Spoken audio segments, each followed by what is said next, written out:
İngilizce seçeneğini, Türkçe olarak dinlemek isteyenler Türkçe seçeneğini seçebilirler. Aynı anda orijinal sesi duymamak için de mute orijinal audio kısmını tıklamamız gerekiyor. Hoş geldiniz tekrar hepiniz. Artık elimize başlayalım daha da fazla sizleri de bekletmeden. Hepimiz için oldukça güzel ve heyecanlı bir gün aslında böyle bir buluşmayı yapıyor olmak. O yüzden her birinize de katıldığınız için çok teşekkür ederiz. Kısaca KEDV adına bir sizlere hoş geldiniz deyip toplantı içeriğinden bahsettikten sonra moderatörümüz Sayın Doktor Nuriye Ortaylı'ya sözü bırakacağım. Öncesinde bunu söylemek isteriz ki bizim KEDV olarak aslında 1986'dan bu yana yaptığımız çalışmaların çok temelinde bakım meselesi duruyor. Çünkü kadınların hayatını değiştirmesine, sosyal hayata, politik hayata, ekonomik hayata katılımında bakım işinin ne kadar önemli bir yerde durduğunu biliyoruz. Ancak şunu da biliyoruz ki bakım meselesi dediğimiz sadece ev içinde bir paylaşımı yapılması gereken bir mesele değil. Aynı zamanda bu toplumsal bir mesele. Bir kamusal hizmet olması gereken bir mesele. Dünyanın her tarafında baktığımızda kadınlar kendi yaşadıkları, evde yaşadıkları problemlere, kendi yaşadıkları sorunlara yerelden çözümler üretebiliyorlar. Ve bu bakım meselesinde bir iş modeline döndürerek, bir araya gelerek bir takım çözümler üreterek aslında toplumsal fayda sağlıyorlar. Bugün biz burada dünyanın çok farklı noktalarından, İngiltere'den, İtalya'dan, Hindistan'dan, Czech Cumhuriyeti'nden, Türkiye'den örnekler dinleyeceğiz. Amacımız birbirimizin yaptığı çalışmaları da dinleyerek güçlenmek, farklı modelleri görmek. Bu modellere bakarken şunu soracağız. Bu modeller nasıl gelişti? Bu bakım hizmetini kadınların bir araya gelip bir ekonomik iş modeli olarak sunmasındaki riskler ne, avantajlar ne? Bunlar nasıl aşılabiliyor? Nasıl hayata geçiyor ve sonuçları neler oluyor? Bunları yaparken diğer STK'larla, kamu kuruluşlarıyla, özel sektörle nasıl işbirlikler kuruluyor? Ve yine bu çalışmalar içerisinde yaptığımız bu bakım emeğinin ön plana çıkmasıyla ilgili savunuculuğu nasıl yürütüyoruz? Bizim vakıf olarak, KEDV olarak Türkiye'de bu bakım emeğinin görünür olması, bunun ekonomik karşılığı ve bunun bir toplumsal mesele olduğunun savunuculuğunu yürütmeye çalışıyoruz. Bunun için yaptığımız pek çok çalışma var. Bu panelin de bu yaptığımız çalışmaları beslemesi ve burada yürüttüğümüz Türkiye'deki kadın kooperatifi hareketine de yeni modeller, yeni örnekler çıkartması anlamında örnekler geliştirmesini istiyoruz. Ben sözü çok daha fazla uzatmadan konuşmacılarımıza da sözü vermek üzere moderatörümüze bırakmak istiyorum. Moderatörümüz Doktor Nuriye Ortaylı. Kendisine çok teşekkür ediyoruz. Bizimle bu moderasyonu da yapmayı kabul ettiği için. Kendisi hem bir halk sağlığı uzmanı hem de KEDV olarak yaptığımız pek çok çalışmanın da gönüllüsü. Özellikle halk sağlığı biliyorsunuz hepimizin hayatında COVID'le beraber oldukça önemli bir noktada bulunmaya başladı. Bu süreçte de kendisi bizim yürüttüğümüz pek çok çalışmada destek oldu. Kendisine sözü panelistlere de iletmesi üzerine veriyorum. Teşekkür ederim tekrardan. Hepimize güzel, verimli, birbirimizi tanıdığımız ve bundan sonrasına yönelik aklımıza yeni fikirlerin geleceği bir panel diyorum. Ne yazık ki dinleyicilerimize panelistler dışında söz veremiyoruz ama chat kısmından bütün toplantı boyunca sorularınızı, yorumlarınızı, katkılarınızı iletebilirsiniz. Biz de onları elimizden geldiğince panelistlerimize iletiyor olacağız. Aynı şekilde toplantı raporunda, kayıtlarında yer veriyor olacağız. Bu toplantıların bu anlamda yapılacak olan işbirliklerinin, çalışmaların başlangıcı olmasını diliyorum ben de. Teşekkürler hepinize. Sözü Sayın Nuriye Ortaylı'ya bırakıyorum. Merhaba. Herkese hoş geldiniz diyeyim önce. Sonra KEDV'ye çok teşekkür ediyorum. Gerçekten çok önemli bir konu bu. Çok ihtiyaç olan Nuriye bir Hanım, alan. pardon. Türkçe kanalını seçebilir misiniz acaba? İngilizce de konuşacağım. Onu nasıl yapacağız? O zaman da İngilizce kanalını seçiyor olmanız gerekecek Nuriye Hanım. İlk başta Türkçe kanalını seçmeniz gerekiyor. Onu nereden yapacağım bilmiyorum. Altta interpretation butonu var. Language. Orijinal audio. şu anda bende. Onu Türkçe'ye çevirmeniz gerekiyor. Ama yok o seçenek. İngilizce var, orijinal var. İngilizceyi seçeyim o zaman, İngilizce konuşayım. Tamamdır.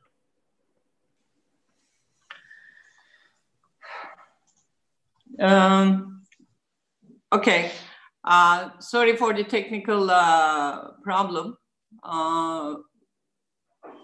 We are all getting used to these Zoom conferences. I want to thank, first of all, welcome all of you. Thank you very much for participating and for agreeing to make presentations. I think this is a very important subject, as Bahar has summarized.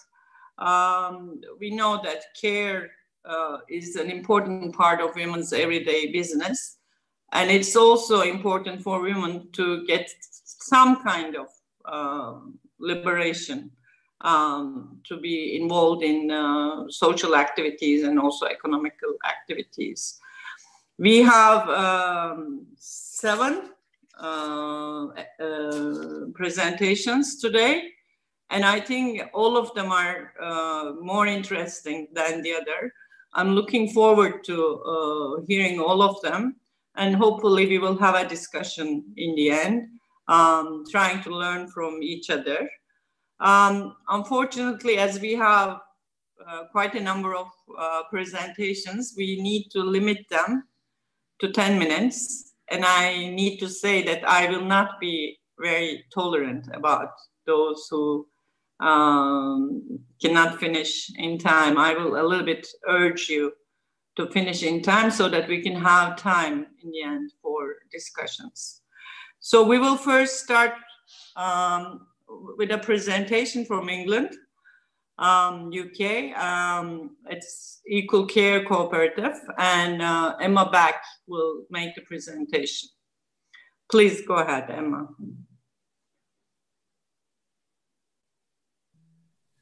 Okay, thank you very much, everyone. And yeah, sorry I won't be able to be here for the entire session, but what an amazing turnout. Okay, I am going to share my screen. Give me 1 second. Okay. So Equal Care came about as a result of the really inequitable power dynamics in social care in England, which are also reproduced around the world. So our main purpose for our reason for being is so that we redistribute that inequity back to the people who are receiving the care and support and the people who are giving it, the frontline workers. Our 3 objectives are to work in a really relationship-centered way. So looking at what experiences and what relationships exist between the people who are giving the care and getting the care, rather than this, it's known as person-centered working in the UK, but it often results in not paying enough attention to relationships. So the person who's the person getting the support ends up with lots and lots of different care and support workers coming through their door to support them. And what's more, those workers are usually on minimum wage and don't get paid for travel time between their visits or anything like that. So our purpose here is to share power and allow support to exist in abundance. So by that, we mean that we also recognise family members, volunteers, people getting support themselves who can also offer it and help others. So we look at an entire kind of network of people giving support around and with that person. This is the problem. So social care is a social justice issue. It poses serious systemic threats to basic human rights in many countries around the world. The systems that countries have tend not to be fit for purpose. They tend to be low status jobs, and they tend to be really, really, really mentally stressful jobs, as well as physically stressful. So in Britain, it's really dangerous to be a female care worker. You're 70% more at risk of taking your own life. Because of this compassion burnout, because of the low status, because of the low wages, and because of the lack of control in your life as a care and support worker. So we are a platform co-op. I don't know how many of you will be familiar with this term. We're building a digital platform to be able to facilitate the relationships between people giving and getting support, so they can choose one another, set rates, and organize and coordinate the care through this digital platform. And that platform, instead of being owned by venture capitalists, is owned by the people who are giving the support and the people who are getting the support themselves. So we are a cooperative, and these are our, this is our membership structure here. So this is how we work. The idea is you join the community. So this is from the perspective of the person getting the support. You become the team owner. So you are building your team with the help of a role called an equal care facilitator. And you can either choose to coordinate your team, or you can nominate that to be somebody else that you trust and know. That could be a paid person, but it could also be a family member. It could be your wife, your son, your brother. And then you choose people to join your team, and they choose you back. So workers have consent and control over the people, like over who they decide to support. So they're not just sent; they're asked. And a lot of our work involves helping people to say no, just as much as we're helping people to say yes. So then you make your choices. This is choosing from the perspective of the person getting support. And then we're also building the platform to enable the person who's getting support to also give it, and also vice versa. So helping workers pay more attention to their own health and well-being, and actually having the resources in place to be able to offer that. We're growing through something called it's a distributed and decentralized model of growth. So we work in, so what I just showed you was teams. This is about circles.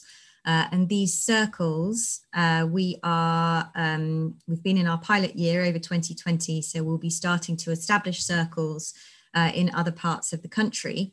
And they are semi-independent, and they're interlinking. If anyone's heard of the Buurtzorg model, I'm sure many of you have. It's inspired by that, but there are some key differences.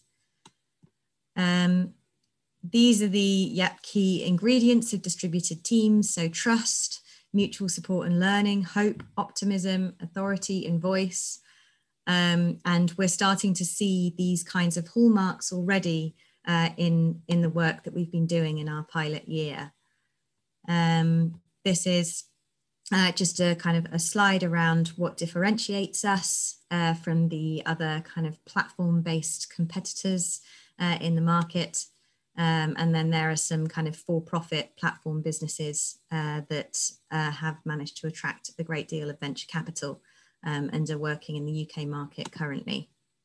I'm going to skip through this because this is about the technical delivery of the platform and talk a little bit about how we're funded. Social care cooperatives in the UK. Also, sorry, I can't actually see a time, so somebody will need to call me in. I think I've done 6 minutes so far. So, thank you. This is the usual funding timeline for startups. So crowdfunding, seed investment from angels, and then a Series A round. We're currently at our sort of So last year we raised £400,000 in a community share offer, which is a form of withdrawable equity. I'm not sure what the situation is in Turkey with regards to investment in cooperatives, but this is something that has developed in the UK as a way for cooperatives to be able to get their startup capital. We're also planning our Series A type equivalent to run next year, at which point we'll be looking to raise either an equivalent amount or hopefully significantly more than that. This is just a slide explaining our journey. It's been a couple of years, and then this is some responses and kind of thoughts that we have had about how the raise went in 2019 and our learning around that. Some of the team, and yes, well, this is what we're looking for at the moment in terms of our future development. So the 2021 share offer, specialist volunteers and people to join our teams as community volunteers. And that is the fastest period of time that I've done that presentation in. Check. If there's any time for questions, I'm not sure, but I'm going to hand back over to our moderator now. Thank you so much, Emma. You were really quick, and you even saved some minutes. So if anybody needs any clarifications, I think we can take those if you ask for clarifications through the chat. We can do that. Otherwise, we will move to second presentations, which is from Turkey, Tomurcu Cooperatives. Just let us give a few moments. Yeah, somebody asks, and it's Anushka, she would love to hear more about the funding opportunities of the cooperatives in UK. If just you have like 1 minute, 1.5 minutes, you can briefly summarize that. Sure. So it's a mix of grant funding and community investment that is open to co-ops in the UK. More usually, cooperatives will raise money if they want to buy an asset, so a bricks and mortar asset like a solar panel farm or a windmill or a pub. We are actually the first co-op in the UK to raise funds through this model without intending to buy a tangible asset. There is a funding gap. There is a capital raise gap for cooperatives that I don't think is unique to the UK. There's a lot of work being done around this, which we are exploring, especially with kind of more institutional social impact investors, such as ethical banks and other large cooperatives. So yeah, happy to kind of talk more and share more about that. I will drop the link to our original share offer into the chat so you can see what it actually looked like and what the raise entailed. Just briefly, care receivers in the UK either pay for care themselves or they get given a sum of money by the local council, or they get referred to a service that's paid for by the local council or the NHS. It's a really, really mixed picture as to how funding happens. The big unfair thing in the UK is that if you get dementia, then usually you have to pay for your own care. If you get cancer, then it gets funded by the state. Stupid. Bizarre, yeah, but those things happen and all of them need special attention. Thank you. I mean, there are many questions, but we will also have time at the end of all speakers to discuss these. Thank you very much, Emma. We now move to our second presentation from Turkey, Tomurcu Cooperatives, Sayın Gülser Özkan, waiting to hear from her.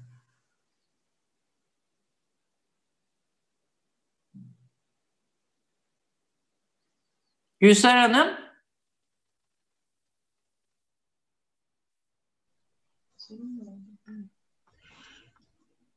Gülser Hanım bağlantıda bir sıkıntı yaşıyor sanırım. Az önce buradaydı ama tekrar güncellemek için girmiş olabilir. Bir sonraki konuşmacı ile devam edebiliriz isterseniz Nuriye Hanım.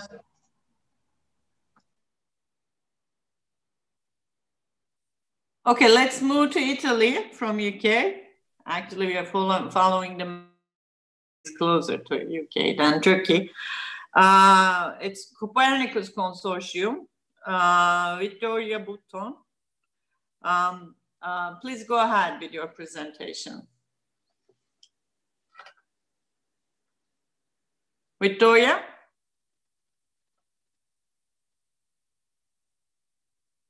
Is she online? I can't.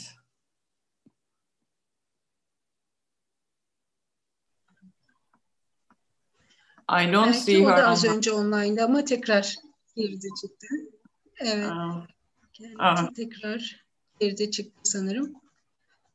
Derseniz bir sonraki konuşmacıyla. Gülser Hanım, she is online. Gülser Hanım.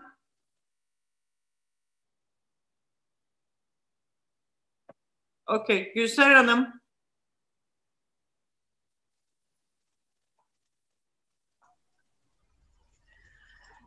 Sonraki konuşmacıyla devam edebiliriz. Nuriye Hanım.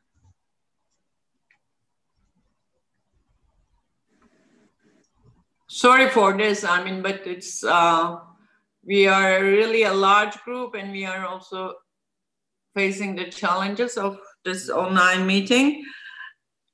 Is Jitka Genest here? Jitka Genest, if I pronounce it correct, sorry, from Republic of Czech, Czechia. Chechnya, no, sorry. Jitka Genest? She's not online either. I mean, we have India. Susan Thomas'la devam edebiliriz. O çevrimiçi görünüyor. Aslında Tomurcuk Kooperatif de çevrimiçi görünüyor ama sanırım konuşmakta problem yaşıyor. Gülser Hanım bağlanabiliyor musunuz şu anda? Evet, çevrimiçi görünüyor ama bağlanmaktan zorlanıyor. Susan Thomas'la devam edebiliriz Nuriye Hanım. Hindistan'dan Sangini Kooperatif'iyle. Could you please Bölüyorum, kusura bakmayın Bahar Hanım. Gülser Hanım'ın çıkıp tekrar girmesi gerekiyor. Mikrofonu şu an bağlı değil. Ben yazıyorum onu chatten de.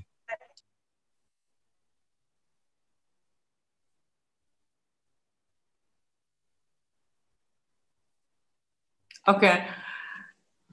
Let's move to India. Sangini Cooperative, Susan Thomas. And it's a very interesting experience. I had the opportunity to see the presentation beforehand. Could you please proceed, Susan? Yes, I can. Can you hear me? Yes, very well.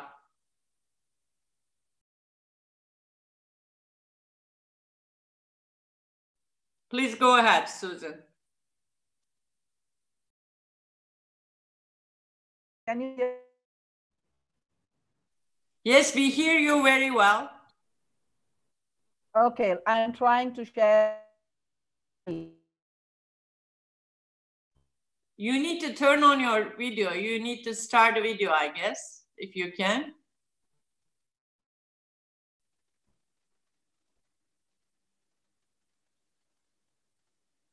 There's a gadget that's video sign. You need to turn it on.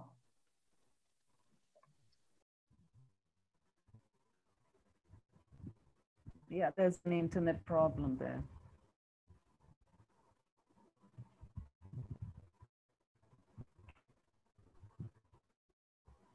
Okay, we are waiting. Yeah.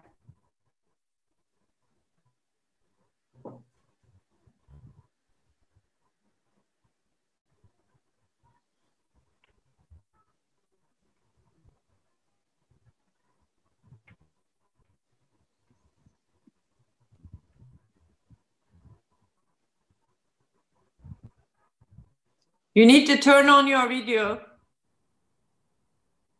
My video is on. Yeah, but we don't see you, and it looks like you're off. It looks like you haven't turned it on. Okay, so I'm not able to share the presentation. Can somebody help me do it from there? I can start presenting. Can you hear me? Yes, we hear you. Bahar, do you have the presentation? Can you share it from here? Or let me try. So let me start anyway. Good evening, good afternoon, and good morning. I really don't know what it is. So first of all, I want to thank you for inviting us. I represent SEVA, the Self-Employed Women's Association in India. And I'm going to talk about the Sangini Cooperative, the childcare cooperative.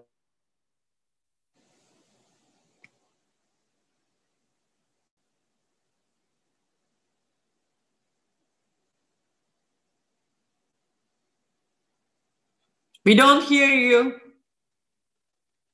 We don't hear you, Susan.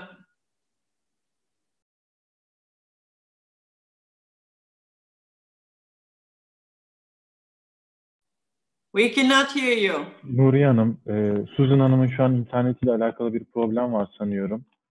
Toplantıdan düşmüş gözüküyor. Tekrar bağlanmasını bekliyoruz. Evet, bağlantısında sanırım sıkıntı. Tekrar geldi ama duyabiliyor musunuz bizi?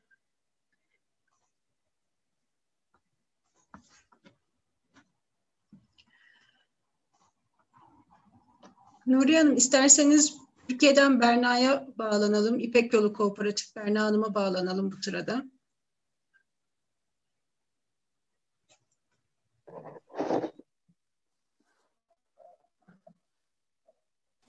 Sorry, I mean for all these problems. Yes, now we will listen to İpek Yolu Kooperatifi. Sesim geliyor mu? Geliyor sesiniz.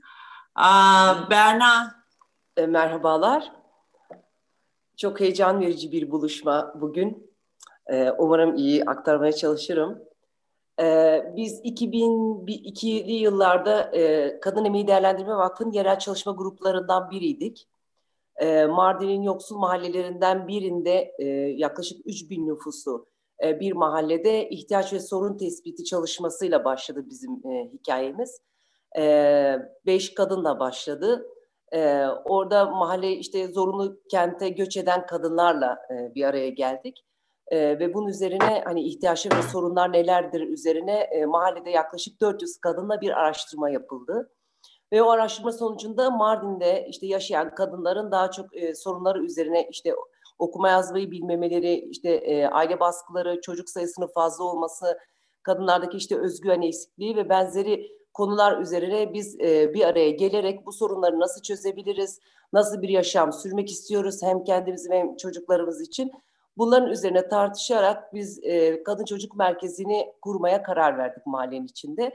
Ve 6 ay içerisinde biz Kadın Çocuk Merkezi için önce bir bina, ondan sonra yine fiziksel mekanla iyileştirilmesi ve içinde işte ihtiyaçlarımızı giderecek teçhizatın olması için neler yapabiliriz diye kafa yorduk. Ve Mardin'de girmediğimiz kapı kalmadı herhalde. Hem kuruluşlar olsun, hem işte mahallede yaşayan insanlardan olsun, hem özel sektörden olsun, hem gönüllülerden olsun. Ta mahalledeki halıları bulmak için camiye kadar gidip imamdan camiden halı bile istemiştik. Ve zor koşullarda da olsa 6 ay içerisinde çok inandığımız bir şey için biz merkezi kurduk. Merkezlerde daha sonra ilerleyen zamanlarda talep üzerine 2006'lı yıllarda Mardin'in başka yoksul mahallesinde bir kadın çocuk merkezi daha kurduk. Merkezlerde 3-6 yaş grubu çocuklara okul öncesi eğitim programları uygulanıyor. Ondan sonra kadınların tamamen mahallede yaşayan kadınlar tarafından yönetip işletilen merkezler. Çocuklardan hiçbir şekilde ücret alınmıyor. Bizim merkezlerimizde oluşturduğumuz yine mahalledeki kadınlardan oluşan yönetim kurullarımız var. Hem merkezin programları, işleyiş sistemi ve ihtiyaçları üzerine hani bir araya geldiğimiz ve kafa yorduğumuz, hani işlerin organizasyonu yapan kadınlardan oluşan yönetim kurullarımız var. Bir yandan da yine ihtiyaç temelli mahallede yaptığımız ev ziyaretleriyle hani tespit ettiğimiz işte neye ihtiyacımız var, ne tür eğitimlere ya da desteklere ihtiyacımız var, nasıl kendimizi hangi alanda geliştirmek istiyoruz, işte sorunlarımızı ve ortak şeyimizi nasıl çözebiliriz diye mahallede de ev ziyaretleri yapıyoruz. Onun için de bir takım eğitim programları uyguladık. Onun içinde özellikle Mardin'deki kadınlarda o dönemlerde 2000'lerden sonra o dönemlerde okuma yazma oranı çok düşüktü kadınlar arasında. Bunun için hem kurumlardaki işte okuma yazma seferberliği başlatan kampanyalardan faydalandık. Hem işte yine Milli Eğitimlerin açmış olduğu kamu programlarından faydalandık merkezlerde. Bu zamana kadar 3800 kadın okuma yazma eğitimi aldı bizim merkezlerden. Bir yandan da işte çocukların eğitiminin sürdürülebilirliği ve desteklenmesi için programlar var. Onun içinde yine kuruluşlardan, kooperatifin aslında böyle bütün bu anlamda işleri yürüten eğitici ve personel desteğini karşılayacak bütçesi yok. Onun için de biz kamu kuruluşları işbirlikleri yaparak oradan eğitici desteği alıyoruz, personel desteği alıyoruz. Onunla birlikte oyuncak kütüphanemiz var merkezlerimizde. Yine yoksul ailenin çocukları için oyuncaklara erişemeyen ve oyuncakla zaman geçirmek isteyen çocuklar için kurulan bir kütüphane orası. Farklı farklı yaş grupları. Daha önce aslında 3-6 yaşla başladı ama zaman içerisinde oyuncakları çocuklar iade sistemiyle alıyor. Seçtiği oyuncakları tabii kendi yaş gruplarına ve özelliklerine göre. Çocuklarda ablaları ve abileri oyuncak almaya geliyorlar. Ve o süreç içerisinde gördük ki aslında oyuncakları iade etmek istemiyorlar.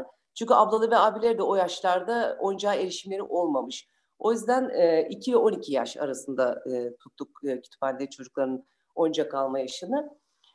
Mahallede bunun duyurusunu yaptığımızda aslında kütüphanenin ilk başta hani kurulmadan önce kadınlarda endişe oldu ve çevrede. Hani zaten çok yoksullar ve oyuncaklara erişimleri yok. O yüzden oyuncaklar muhtemelen çalınır ya da geri iade edilmez diye. Biz kütüphanede işte oyuncakları nasıl hani şey yapacağız, koruyacağız diye bir endişe oldu. Onun üzerine toplantılar yaptık. Bu hepimizin sorumluluğudur diye. O yüzden çocuklar şimdiye kadar oyuncaklara çok sahip çıktılar. Yaklaşık işte ayda 125 çocuk bizim oyuncak kütüphanemizden faydalanıyor. Bir yandan da yine işte kadınları güçlendirecek eğitim programları var. Beceri kursları gibi, ondan sonra finansal okuryazarlık gibi, liderlik eğitimleri, kadın hakları, üreme sağlığı, ondan sonra çocuk beslenmesi ve benzeri konularda programlar uyguluyoruz. Mardin çok etnik kökeni bir arada barındıran çok eski tarihe sahip bir şehir. Birçok medeniyetler burada yaşadı.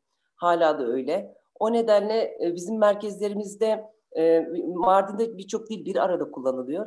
Merkezlerin en şu ana kadar etkili tarafları ve güçlü taraflarından biri ve heyecan veren taraflarından biri de kadınlar ve çocuklar oraya çok sahip çıkıyorlar.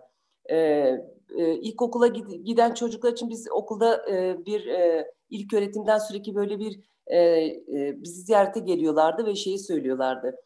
Çocuklar ortak dil olan Türkçe dilini bilmiyorlar ve okula gittiği zaman ya 2. sınıfta okuma yazmayı çözebiliyorlar ya da o süreçte okuldan kaçıyorlar.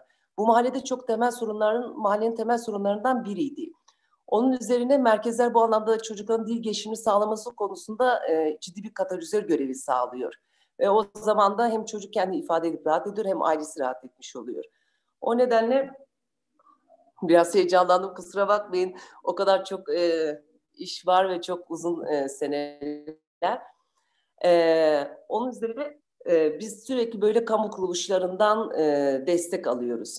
Hani hem çocukların okuldaki başarı durumundan hem işte kendi işlerini yürütebilmeleri açısından, sorumluluk almaları açısından kuruluşlardan o anlamda bir güven kazandık eğitim mevzusunda.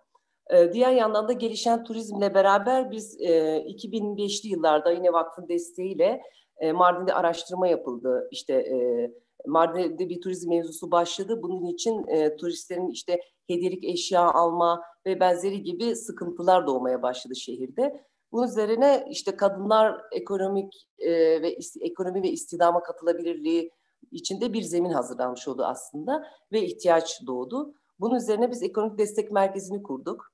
Ve Mardin'in yerel ürünlerinden çok asırlardır üretilen sabunu vardı, Bakım sabunu. Ama şu anda o zamanlar üretimi yoktu ne yazık ki. Sadece bir dükkan, bir kişi üretimini yapıyordu. Onun üzerine yerel ürün neler olabilir? Sabun üretimine geçtik.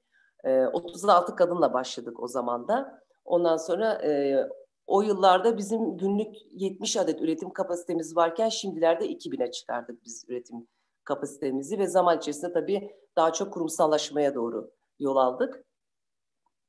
Ondan sonra daha sonraki zamanlarda satışlar için sabuna çok talep oldu ve atölyenin dışına çıktık. Onun için de biz bir dükkan açtık Mardin'in en tarihi yerlerinden birinde. Nahıl Dükkan, vakfın desteğiyle açıldı orası da. Onun içinde de sadece işte kooperatifteki kadınlar ya da kooperatifte hiç bulaşmayan, hiç gelmeyen, hani ev eksenli çalışan kadınların da ürünlerinin satışı yapılmakta aynı zamanda. Turizm döneminde yaklaşık aylık 48 kadın Mardin Nahıl Dükkanı'ndan gelir elde etmekte. Yine ilerleyen süreç içerisinde Mardin'e turist çok gelir ve konaklama sektöründe ne yazık ki bu ihtiyacı karşılamamaya başladı. Bunun için de Mardin'de işte turizm sektöründe kadınlar için yeni bir iş modeli yaratılmasına karar verdik ve bunun üzerine bir misafir evi açtık. Misafir evinde tamam 20 kadın oradaki bütün işleri yürüttü dönüşümlü olarak. Hem bu işletme modelini farklı farklı kadınların öğrenmesi, birçok kadının bu anlamda deneyim kazanması hem de birden fazla kadının gelir elde etmesi üzerine. Biz tamamen onu işte evlerimizde misafirleri ağırlama kültürüyle misafirimizde konukları ağırladık. Ve 2014 yılında Booking'den en iyi konuk ağırlayan ödülünü aldık. Benim onun dışında bir sürü şeyi aktarmaya çalışıyorum ama onun dışında bizim şu anda kadın çocuk merkezlerimiz için çok ihtiyaç. Aslında başka mahallelerde olması da bir ihtiyaç.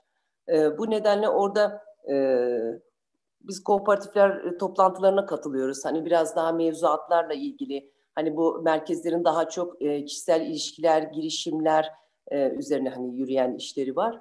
O nedenle daha böyle yasal ve daha yasal dayanakları olan bir zemine oturtulması için diğer Türkiye'deki farklı yine bir sürü kadın kooperatifleriyle bir araya geliyoruz ve bunların çözümü için bir takım yerlere başvuruyoruz. Benim aktaracaklarım bu kadar. Çok teşekkür ediyorum. Çok teşekkür ediyorum. Thank you very much. I mean, this has been very interesting. You have a few more minutes. Can you a little bit talk about, do you ever provide care to these children? I mean, do you help with the care of children of those women who are working with you? Or for other children in the neighborhoods you work?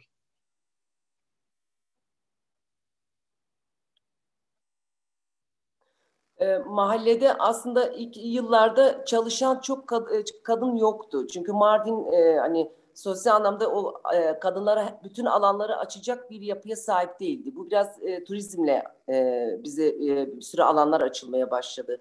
Şimdi merkezlerimizde daha önce hani sadece işte anneleri programlara katılır ya da yönetir, işletir merkezleri. Onun dışında da çocuklar gelir. Bizim geçenlerde pandemi sürecinden kaynaklı şu anda mesela biz uzaktan eğitim programı uyguluyoruz ve ayda 95 çocuk programa katılıyor ve çok düzenli katılıyor programlara. Bahsettiğim aileler zaten evlerinde birçok çocuğu işte 10-12 yani minimum 6 çocuğu olan kadınlar. Daha önce ilk yıllarda okul öncesi eğitimi, bu erken çocuk bakım eğitim hizmetlerine ihtiyaç bile duymuyordu kadınlar. Çünkü birçok sorunlarla bir arada, birçok sorumlulukla yaşıyor. Biz onun için de o zamanlar böyle bayağı sahada bir bunu anlatma ve şey yapma ihtiyaç olduğunu hani şey yapmıştık, bir araya gelmek için hani bayağı tartışıp konuşmuştuk. O zamanlardan bu zamana bakınca aslında şu anda mesela yani yine yılda 400-600 çocuk yararlanıyor ama bunlarla beraber ablaları, abileri de yararlanıyor. Özellikle etüt çağındaki çocuklar. Orada mesela mahalledeki çocuklara işte dershanelere ya da ya eğitimini destekleyecek özel kurslara gidemedikleri için hani yoksulluktan kaynaklı orada büyüyen çocuklar şimdi mesela gelip bizde etüt odasında destek oluyorlar. Hani dershaneye gidemeyenlere, ondan sonra bu anlamda işte eğitim desteği alamayan çocuklar için bize gönüllü olarak gelip orada o desteği sağlıyorlar. Çok teşekkür ederim. Thank you very much. I mean, this was very interesting. Now we will go back to move forward to India. I believe Susan is online İngilizce now. olarak seçebilir misiniz Nuriye Hanım?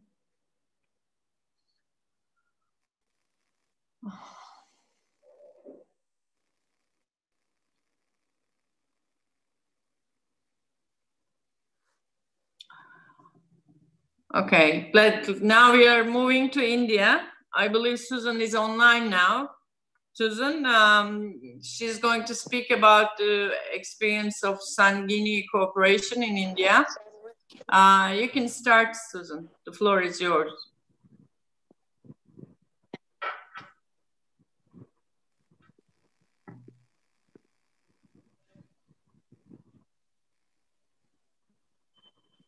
Susan, can you hear me? Yeah, I can. Can you hear me? Yes, please go ahead. Okay, thank you. Sorry for the technical problem. Good evening. It's evening in India. So good evening and thank you, KEDV, for giving us this opportunity. So I'm Susan from the Self-Employed Women's Association. And I would like to make a quick presentation on our cooperative, the Sangini Cooperative, which is a childcare cooperative. The cooperative runs childcare centers in India. We have 11 centers. So basically, as you all know, SEVA is a union and a union of 1.8 million women across the country. And we have used, I mean, for us, organizing is fundamental. So any program that we take forward, organizing becomes the most important thing. So when we looked at when the demand from our members came to take care of their children, we decided to set up a cooperative and we organized the informal members to start this cooperative. So we registered this cooperative about 34 years back. And at that point, this was the first of its kind. Even the authorities did not understand why would a cooperative run a childcare center. So it was difficult. It was a journey, but nevertheless, we started the cooperative and today it's been 34 years. You can please keep moving forward. Yeah, thank you very much. And next one. So Sangini serves about 300 to 350 children between the age group of 0 to 6 years. And the shareholders of this cooperative are from the community, the creche workers, and the mothers of the children who come to our centers. And these shareholders, they form the board of Sangini Cooperative. They represent the informal workers. And this board meets every month and they are elected by the shareholders, by the informal workers every 5 years. Next, please, thank you. So in a nutshell, I would like to say what is it that we are doing? I mean, and what are the different issues we are addressing and what is it that we are trying to achieve through different activities? So basically what we are doing is we are running full day childcare centers for women, for informal workers who can go to work and focus on their work while their children are taken care. So these centers take care of the children, allowing the mothers to work. So, I mean, at the outset, what is important for SEVA is the workers themselves. So the economic empowerment of the mothers and the informal workers, they can focus on their work. We're also providing employment for the informal workers as creche workers. We identify women from within the community who become the creche workers themselves. So there's employment to them. And the children, their health and nutrition is taken care. Preschool education is taken care. At the same time, we are also looking at maternal health. So the mothers need health care. They need at different stages, they need health care. So we kind of link them with the public health services. The next slide, please. They are linked with the public health services. Regular checkups are done. So basically, this is an integrated approach that we are looking at. We kind of address everything, including preschool education for the children. So these are the activities. The next slide, please. The activities in our centers where we interact with the children on a daily basis. We interact with the parents regularly, and we provide capacity building and training.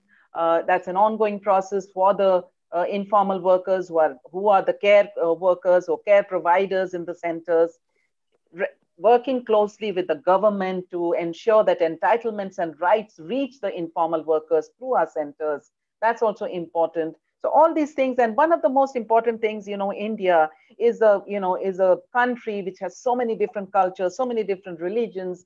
So this center is a place where people send their children, the community from different religious groups, different caste groups, different backgrounds come together. So there's a communal harmony there. We ensure that we celebrate all festivals, no matter which background they are. So that kind of gives them, they come together, they understand each other. So it's again a center which brings people together. The next slide, please. We work together from the beginning, last 34 years. We've had partnerships. We cannot work on our own.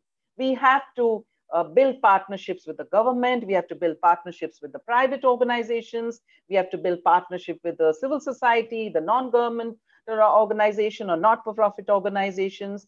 The next slide, please. So we, with the government, we have various kinds of partnership with the government, where government supports us in terms of funds. There are subsidies. We have linkages with them for different programs and services. So we work closely with the government. We work closely with private partners who provide us, we need funds. So I just want to say that to run a center, it's a service model. We really do not have any business to earn money to run the centers through this cooperative. So we take some nominal fee from the parents, which is almost a third of the expense of a child. The community contributes some funds and in kind. The community participates actively. The people who can afford within the community, they participate. And we also have to depend on external funding a lot. It could be international funding or individual donors. So we build long-term partnerships with various people in order to run and sustain the centers. And with the civil society, we've been working closely from the beginning. Organizations with early childhood care expertise, they've helped us to set up these centers, providing training, technical support, training our teachers, training our creche workers. And within SEWA, there are multiple organizations that provide a service. The health cooperative provides us healthcare services. The SEWA bank provides bank services to the women, to the mothers, to the community through our centers. The insurance cooperative has different products that help our informal workers, our members and their families, and alternate livelihood options are also provided to them through different SEWA entities and SEWA organizations, and capacity building also is done. Next slide, please. The next two slides, I'm just running through some of the studies that we did over the years. And what we have seen is that the child care center is a need for every mother who works. So all the informal workers, this was a study done by Vigo across 5 countries, and Ghana, Thailand, India, South Africa, and Brazil. And almost all the countries, the women said, childcare center is necessary for us. We need full day childcare centers. But they also said they want the childcare centers to, the opening hours, there should be flexibility, it should be long, there should be hours that will match the working hours of informal workers. And they also said they wanted to be part of the governance of the running, how, management of the childcare centers, like the cooperative, the Sangani cooperative, good communication with the governance. They asked for health services, they asked for nutrition for their children. They said they would want their children to be educated there, and it has to be affordable no matter what. So that was that was another important thing that they all wanted. It has to be affordable. They cannot afford expensive centers. There should be basic infrastructure, adequate staff, and a convenient location, a location where mothers can drop their children and go for work. Next slide, please. And the next slide is talking, we did a small study within our areas, and we saw that almost 116 women who we interviewed said that their income increased tremendously because they were able to send their children to the childcare centers, and they were able to focus on their work. Their hours increased, their income increased, they were, productivity increased. So childcare basically leads to economic empowerment of women. Full day childcare is very, very important. That's what we've learned over the years. The next slide. And finally, I've already talked about the impact of childcare centers. Income and hours of the mothers increase. And we've also seen over the years, in last 34 years, that almost all the children that come to a center, they go to inform. After they pass out, after they become 6 years, they go and join formal education. None of them have dropped out, which was a great learning for us, that they need that initial push. They need to be taught, they need to be taken care. 0 to 6 years is such a crucial period. That was important. Elder siblings, especially girls in India, they take care of their younger siblings. So they were able to go back to school. And like I earlier said, the community contributions have been there. We were able to encourage and mobilize contributions from the community. And the last 2 points, that we also, about 40% of our children are 0 to young, very small babies who are left in our centers, and the mothers go to work. So that's also really good, that they are able to focus on their work in spite of having small babies. And finally, over the years, we also learned that the fathers have to play an important role in the upbringing of the children. When we started, we had meetings for fathers. Fathers would never turn up, but now we've seen 60 to 70% of the fathers, they come for the monthly and quarterly meetings that we organize for them, and they have started to play an active role in the life of their children. So that's been an important learning. All these years, many years of our experience, the next slide, please, the many years of experience, and we have realized that there is a need to promote full-day childcare centers in India. And in the year 2015, with the support of Vigo, we initiated a campaign internationally, and next slide, and nationally. We have a campaign now in India. We are focusing, we are trying to push the government at the central level and at the regional level to start full-day centers for all women. There should be universal childcare for all working mothers. And we have key demands for that. But if you go back historically, in the year 1988, our founder, Ilaben Bhatt, had chaired a commission to improve the conditions of informal workers. And the recommendation that came out of in 1988 was childcare for all informal workers is a necessity, and it is important. So it was since then we have worked around it. And there are childcare schemes of the government, but we do not have full-day childcare supported by the government of India, public childcare centers. So we are pushing that, and that's our agenda. And we have this 6 demands, and we have built alliances and network across the country. And this childcare campaign is an ongoing thing, and we are hoping in the next few years we would be able to be successful in actually getting the government to start full-day childcare centers for all mothers. And finally, what are the challenges? The next slide. Challenges. There are many challenges. Can you wrap up quickly? Yes, quickly. Yeah, I'll just say that it is difficult to run childcare centers. We have to take care of our, childcare. It has to be affordable. Managing the centers, funds are difficult. So all these things are difficult. And during the COVID, we had a great challenge. We have still not opened. The childcare centers were closed. So then the mothers were affected. And finally, the learnings I've already talked about, the economic empowerment of women, children, malnourishment of children can be addressed. And this cooperative ownership by the community, by the women, is really important for any of these services. Thank you very much. Thank you very much, Susan. Very interesting indeed. And I'm sure we will discuss this later during the discussion part. Now, I hope Gülser Özkan is online. I see her like that. So we will move to Turkey, Tomurcuk Cooperatives.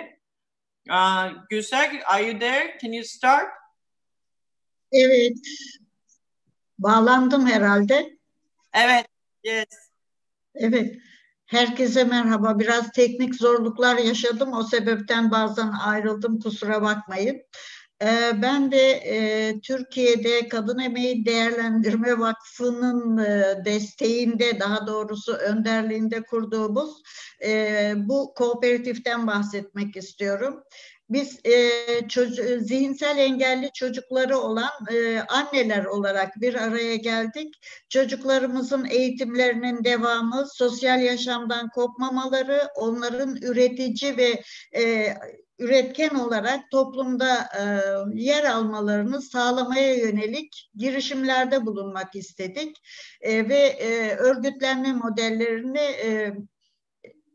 vakıf, dernek olarak baktık ama bizim hayallerimize erişmiyordu vakıf ve dernekler. Çünkü hantal yapıları veyahut da biraz daha kısıtlı imkanlar var diye.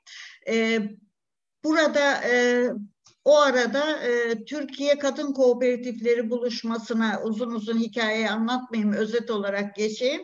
Kadın Kooperatifleri buluşmasına davet edildim KEDV tarafından ve aradığımız örgütlenme buydu. Çünkü sorunun sahibi olarak bizler çözümün de ana unsuru olmak istemiştik ve en iyi örgütlenme modeli de kooperatifçilikti. Biz işte Türkiye'de yoktu, yani zihinsel engelliler, daha doğrusu engelliler konusunda çalışan bir kooperatif yoktu. İlk olmanın çok da zorluklarını çektik. Çünkü kooperatif ne demek, yani nedir? Vakıf değil, dernek değil. Hatta bunu biz bürokraside bile yaşadık. Şimdi çocuklarımız için, yani engeller alanında düşündüğümüz şeyleri yapabilmemiz için haliyle kamuyla da ilişkiye girmemiz gerekiyordu. İlk geldi bir eğitim ve rehabilitasyon merkezi açtık. Çünkü bunu özel kişiler de açabiliyor, tüzel kişiler de açabiliyor. Bizim 21 anneydik, 21 tane de engelli çocuğumuz var. Oradan başlayalım dedik. Milli Eğitim Müdürlüğü'yle işbirliğine gireceğiz. Haliyle ruhsatı oradan alacağız ama işte kooperatif olmamızın verdiği bazı sıkıntılar yüzünden biraz gecikerek bunu açtık. Kabul ettirdik. Yani dedik bu bir kurumdur. Biz sivil toplum kuruluşuyuz. Kar amacı gitmiyoruz. Kamusal fayda yapacağız. Neyse ikna ettik. Tabii onların da isteklerini düzelterek ilk olarak da şeyimizi kurduk. Kooperatifimizi kurduk. Bir sene geçmeden de kooperatif merkezimizi kiraladık, açtık. Burada rehabilitasyon merkezi çalışmalarında Türkiye'de olan rehabilitasyon merkezlerini yani farklı bir program kattık diyebilirim. Şöyle ki haftada 3 saat bireysel eğitim hakkı var bu engelli çocukların. Onun karşılığında biz milli eğitime fatura kesiyoruz. Kamu orası bizi destekliyor. Onların eğitim ücretini.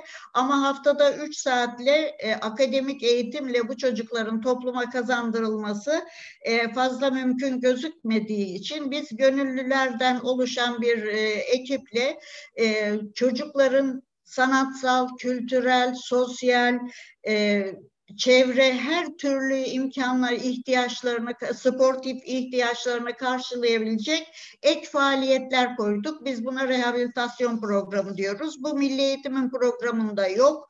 Biz kendimiz yapıyoruz ve bundan haliyle çok fayda görüyor oldukça sosyalleşiyorlar, özgüven patlaması oluyor, kendilerine daha çok güvenip daha başarılı oluyorlar bu arada.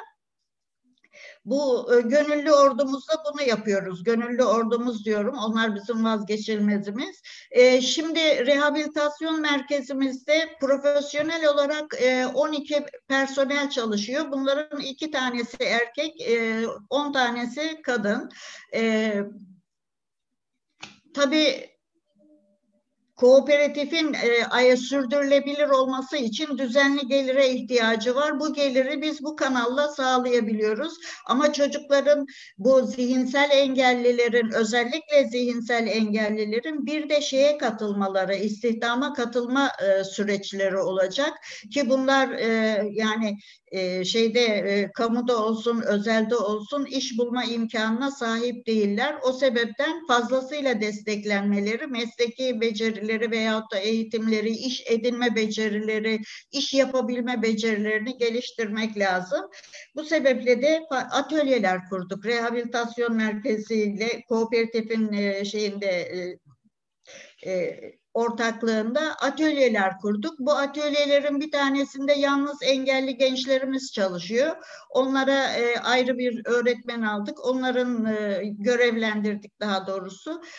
Onlarla. Bir de annelerle birlikte çalışabilecekleri bir atölye kurduk. O atölyede de işte belediyeler olsun, şirketler olsun iş aldığımız zaman özellikle engelli çocuk anneleri başta olmak üzere biz onları, anneleri davet ediyoruz. Çocuklarla birlikte o atölyede engelli çocuklarla anneler, yani kadınlar işi üretiyorlar, teslim ediyorlar.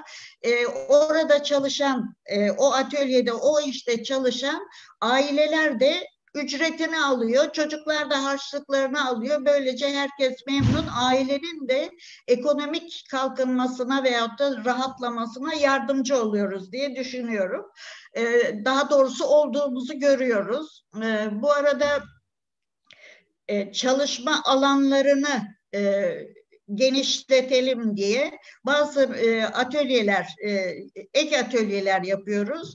Mesela yine KEDV'in, Kadın Emeğini Değerlendirme Vakfı'nın bize yönlendirdiği bir grup bizim 10 yıllık hayalimizi gerçekleştirdi. Bir dam kafe kurdu. Bu Türkiye'de kurulan, yine bunu da ilk diyeceğim çünkü şöyle kamu desteksiz kurulan, sivil girişimle kurulan ilk dam kafe burası. Burada şimdi şirketlere yemek hizmeti veriliyor. Anneler yemekleri yapıyor, çocuklar servisi yapıyor.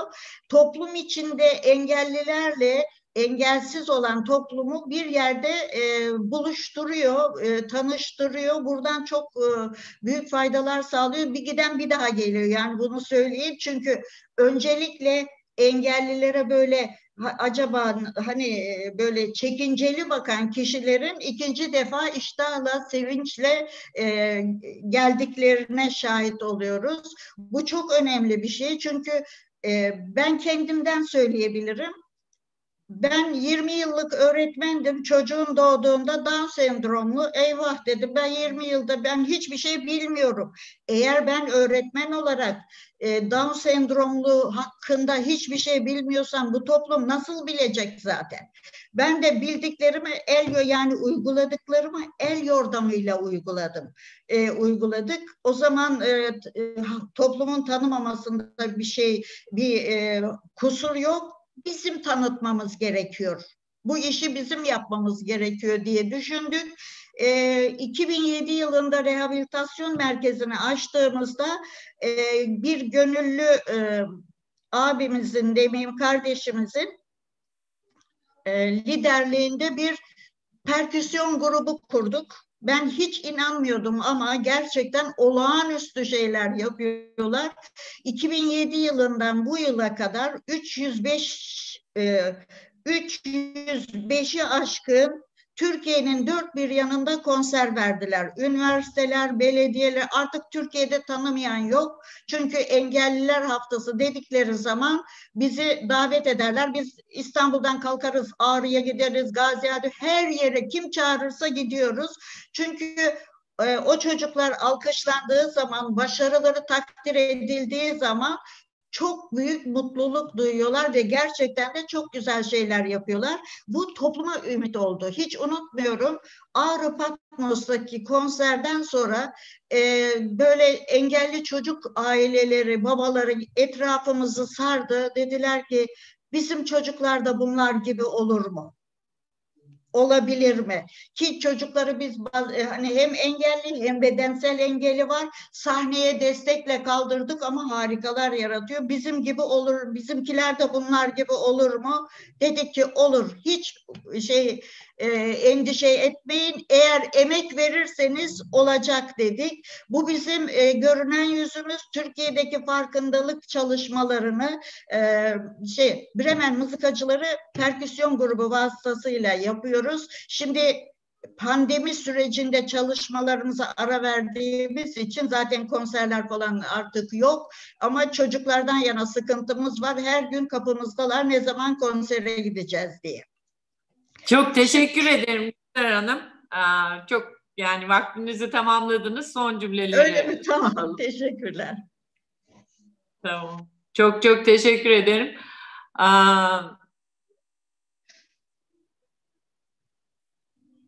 Okay, now thank you very much. It was very interesting, and I think there were several innovative approaches combined in this work.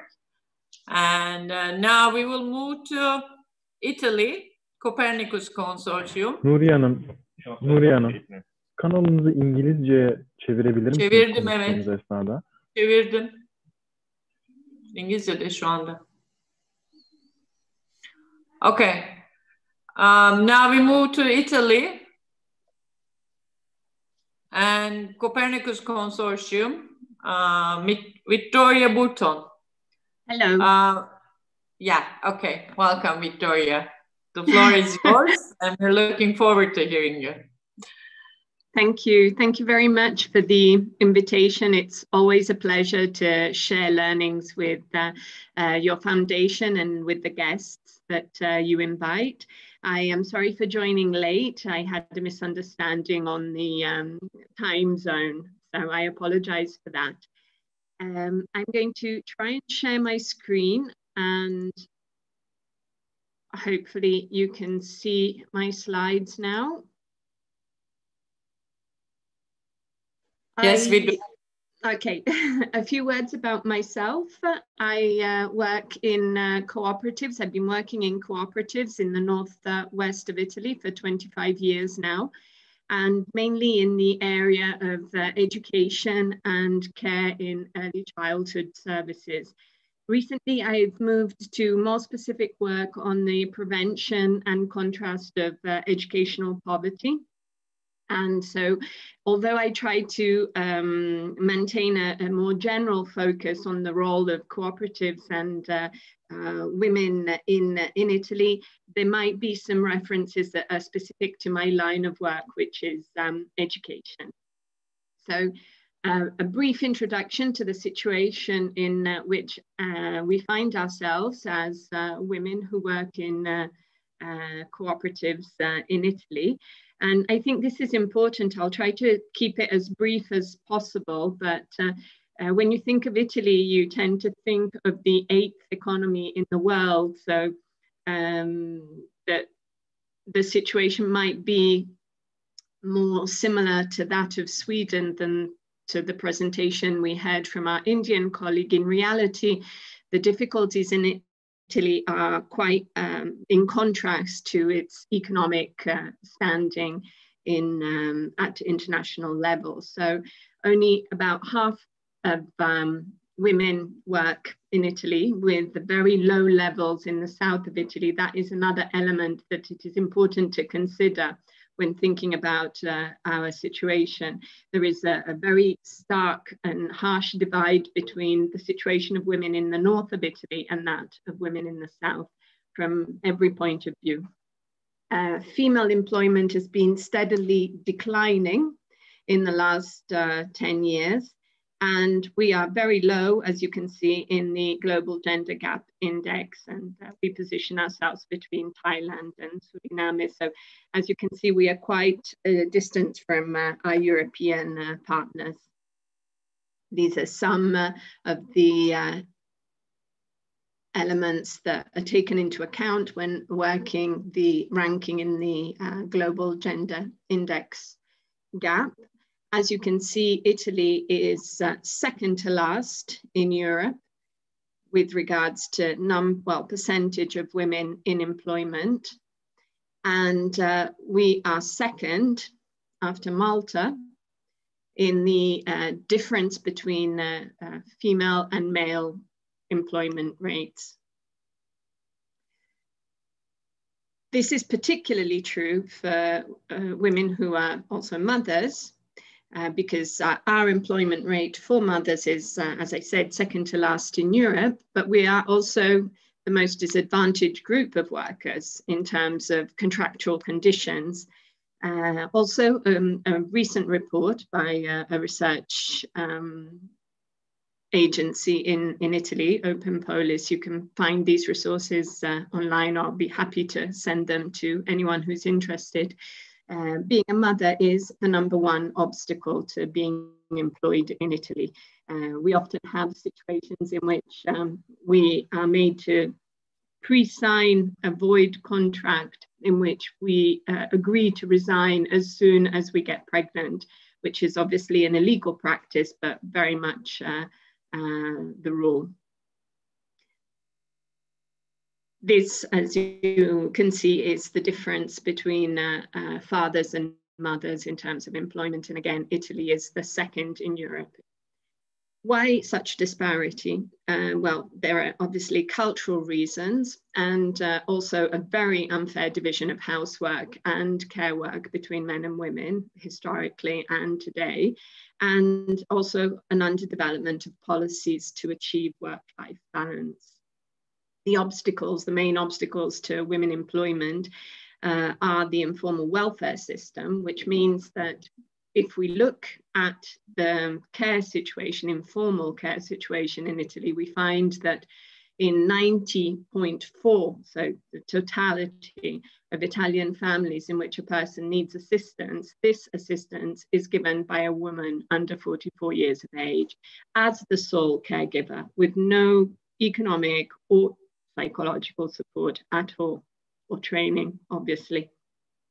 Italy is also the country in Europe with the highest percentage of relatives taking care of elderly or disabled family members. So the state basically relies heavily on the unpaid, informal work of care workers to support its general welfare system.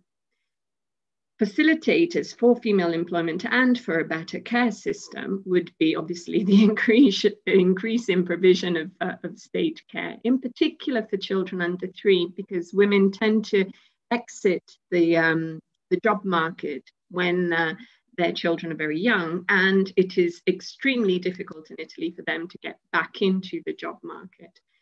Increase in the provision of full-time schooling, improve the terms of maternity leave, which are good compared to other situations at international level. And I'm not just talking about the global south or emerging countries, but also other situations in the States, for example, or other European countries.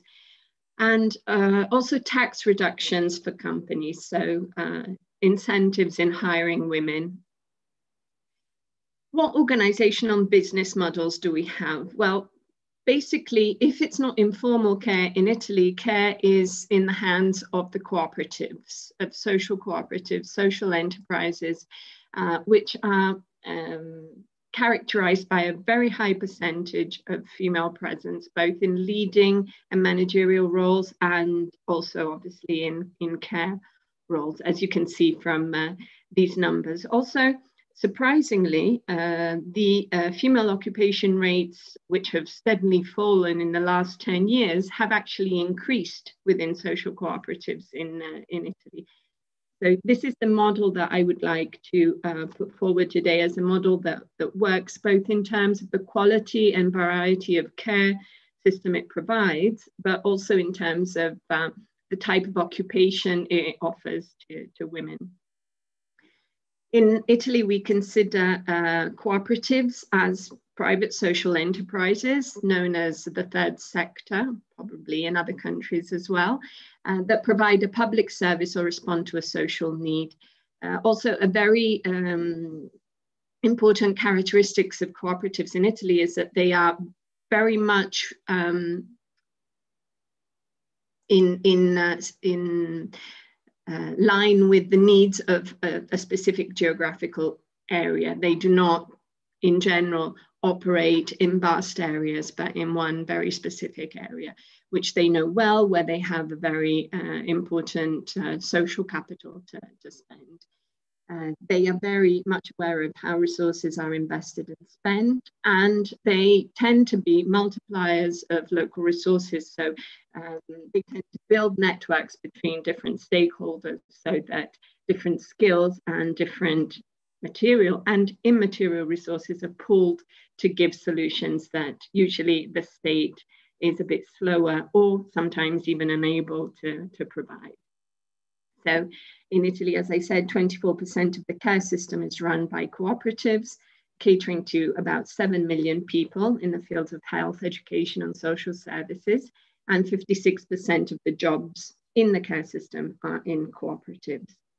Also, in general, in cooperatives, as I said, there's a very high percentage of women leaders, but in care co-ops specifically, or cooperatives that work in the fields of social welfare, that becomes over 50% of female administrators or board members.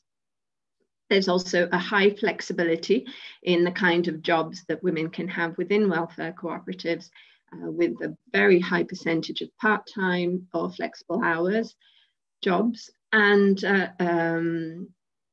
because we actually work in the care system, we are quite aware and sensitive to the needs of the women who work with us.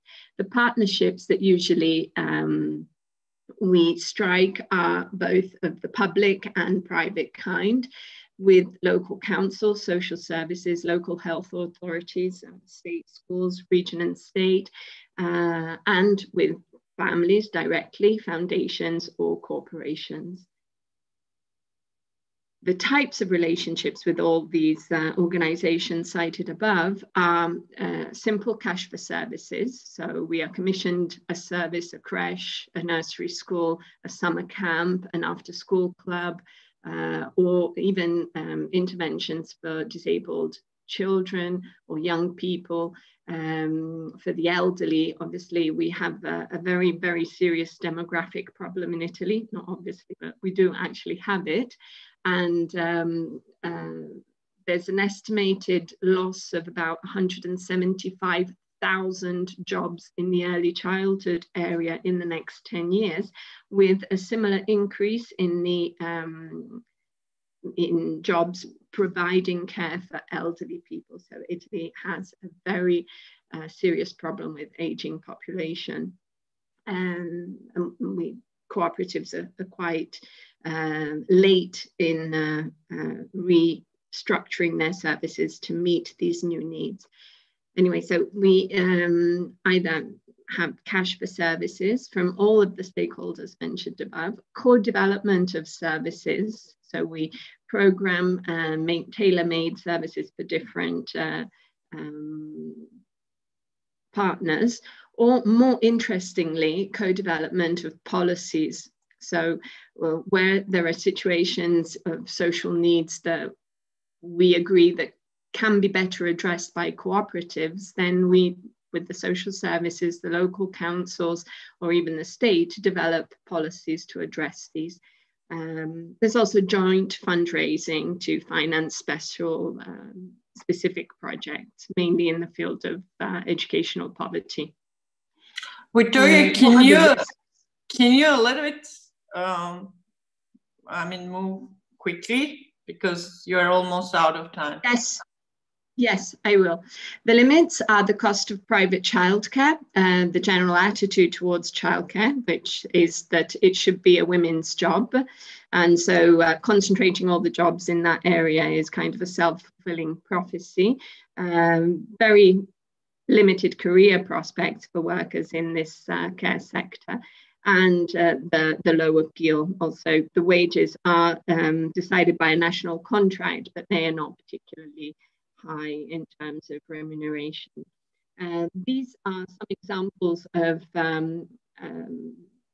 very specific initiatives that we as a consortium of cooperatives have taken to make jobs in the care sector a bit more interesting and attractive to the workers that we collaborate with. Obviously, like in other cooperatives, all our workers are also shareholders of the company. And in terms of advocacy, we don't do any directly as a consortium, but we work alongside national organizations. Here you have some examples. And the trend now at the moment in Italy is to work towards models that put together public and private resources in a more integrated and rational way in order to give answers that are flexible like the times require. I won't go into the impact of COVID and the pandemic in Italy, but it has been dramatic. So these new, more flexible, innovative solutions are called for at the moment. So yes, that is a very general presentation that I'm obviously open to any kind of questions that might arise and that I might be able to answer. Thank you. Thank you very much indeed. Very interesting from a different setting, but similar problems. It's interesting to observe that. Now we will move to Czech Republic. Sit pro rodinu, Žitke Genas. Jitka, are you online? Yes. Great. So, okay, go ahead, please. So,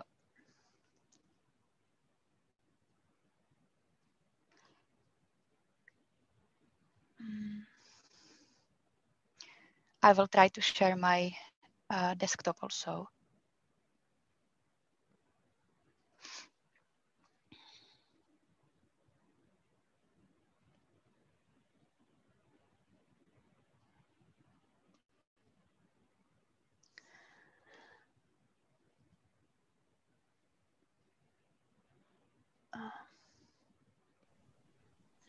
Jitka, okay, if you have a problem, we can also share. Okay, if you can, it will be really, really good.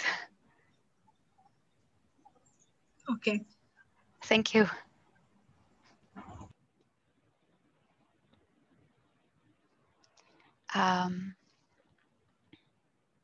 Excuse me a second.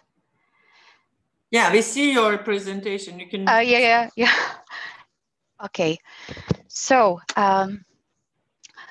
let me introduce you also. I'm Jitka Ženest from the Network for Family in Czech Republic. The Network for Family is a roof organization of mother centers in Czech Republic and is an expert of family politics. We belong to the non-governmental sector, and our aim is to bring the women together, not to be in the social isolation, and to be the part of community around the mother center, and also to be involved in the activities which the mother centers organizes. And very often they do that all with the kids on the go, and this serves as a really good example to the new generation that the civic society is important and that it matters. A lot of work there is done on the volunteer basis. Now, the first mother center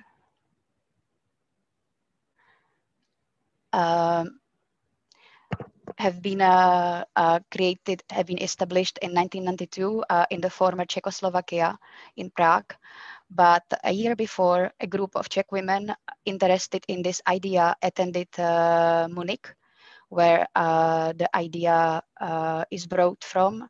And among these women have been also our president, Ruth Kolinská, president of our Network for Family, which have been by the establishment of this first mother center. and later on also others in Czech Republic. So that's how it started.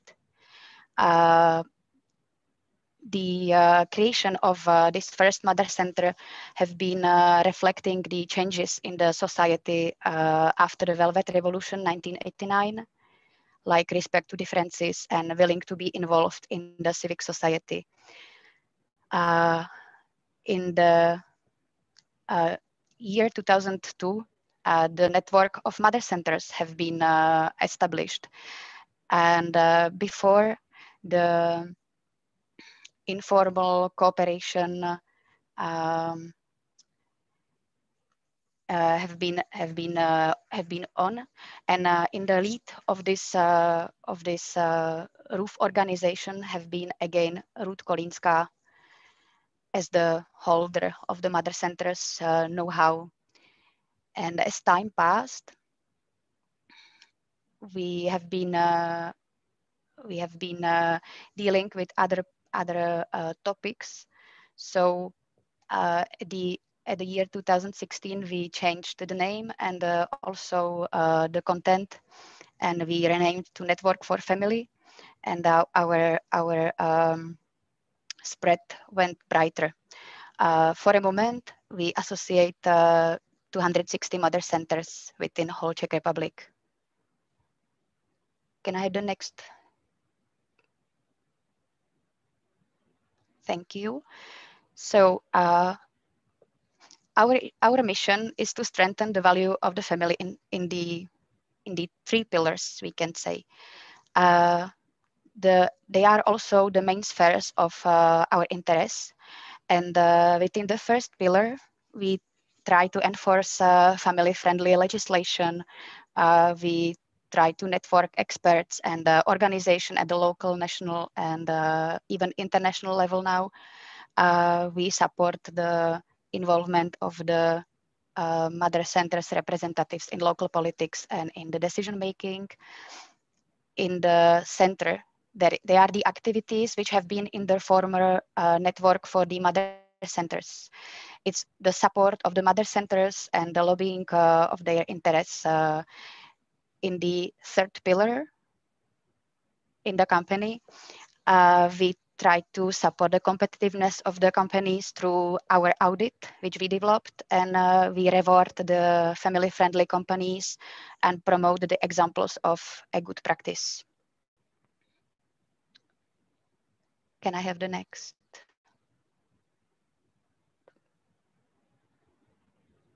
Okay, so our vision is to create a family-friendly society.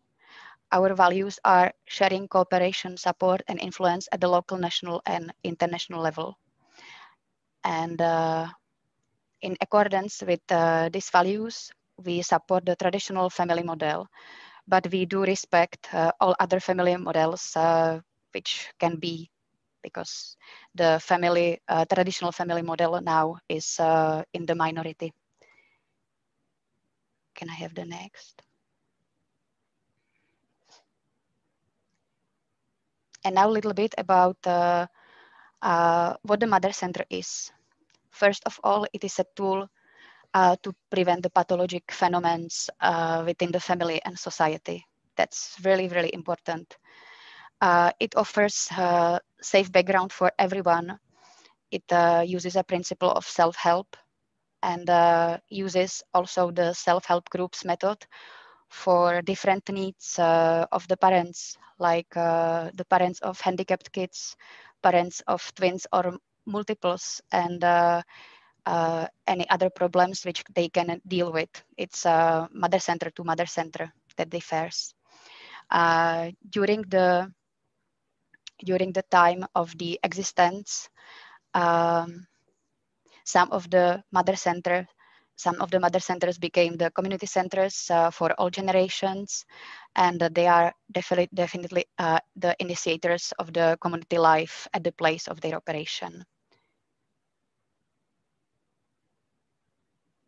Can I have the next slide, please? So what do they represent? What's the role? Mother centers represents a safe place for families and their members and helps to prevent social isolation. They break it, strengthen the competencies of all the family members by learning, mainly. Support the good relations between generations. Often the mother centers are visited by the grandparents with kids. They are allowing to come into the contact with different people of different nationalities, religions, and mindset, and they develop tolerance and friendship.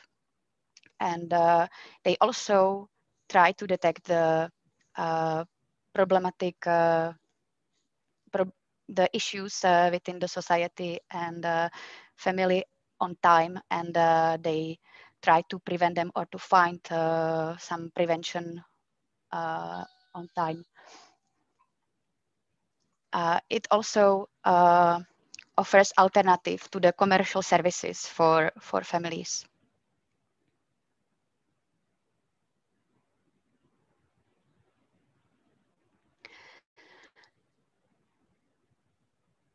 Can I have the next? Thank you. The prevention is the main objective of mother centers. First, there is the aim to prevent the creation of any problem by awareness, preventive programs, and education. If there already is a problem detected, we try to, or the mother centers try to look for the solution by consultation or support to find the solution, or also they are using the method of accompanying the people. They, for example, they can accompany the person in need to the other social organization, or to solve the issue they can have with domestic violence or any other things. Can I have the next one? Last minute. Okay, I try to get quicker. I'm almost at the end, I think. So mother centers financing. So the resources are from two sources. We can say they are looking for resources and they are generating some small sum of by their own initiatives. We can see here the resources can be from their own pocket, which means their own finances or their volunteer work. They are looking for the grants on the regional grants or on the ministries, EU grants and nations. They can be also financed from the members' contributions, or there can be some sponsorships. Can I have the next one?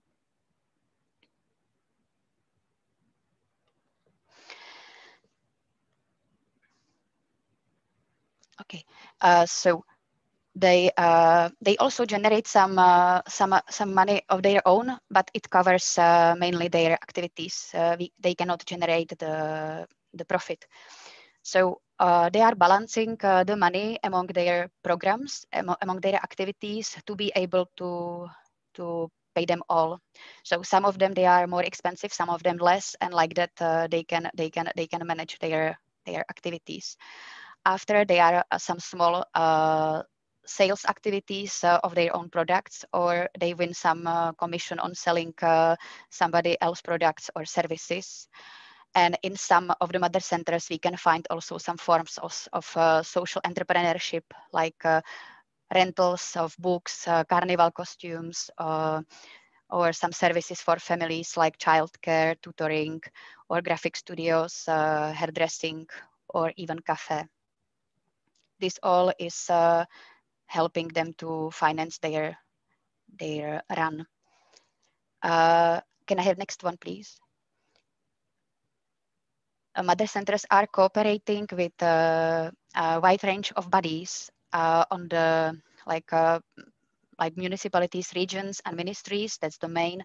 After, they are cooperating with the professionals from the health and educational organizations, as well as the social services, some experts from the range of doctors and psychologists, and they are also cooperating with the general publics with their programs, and they are trying to bring them in the events connected with the traditions. They also work with the business sector. We have a program together for mother centers, which is a help of the business sector to the mother centers. Can I have next? Here we have please, the risks. last sentences. Okay. Okay. The major risk is the underestimation of prevention and also underestimation of the non-governmental sector in general, that is underpaid and has to fight constantly for a social credit.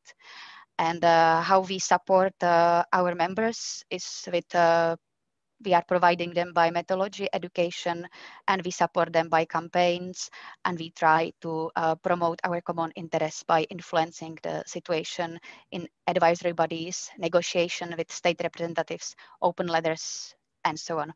Thank you for your attention. Thank you very much, Jitka. That was very interesting. Thank you. And now we move again to Turkey.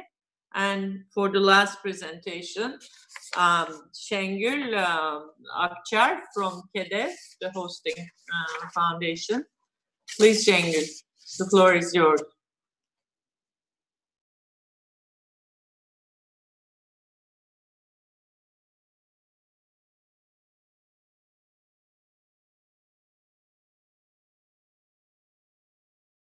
Özellikle dar gelirli kadınların yerel kalkınma sürecine katılımını artırmayı hedefleyen bir grup olarak çocuk bakım ve eğitim hizmetlerinin kadınların ekonomik olarak güçlenmesindeki hayati rolünü inanarak başladık.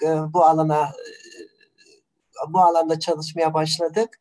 Ama aynı zamanda yani bu kadınların ekonomiye katılımını sağlama konusunda hayati önemi yanı sıra bu hizmetlerin İşte bütün yetişkinler, toplum, mahalle ve çocuklar ve yaşamımızı destekleyen, düzenleyen tüm politikaların buluşma alanı olduğunu da aynı zamanda düşündük.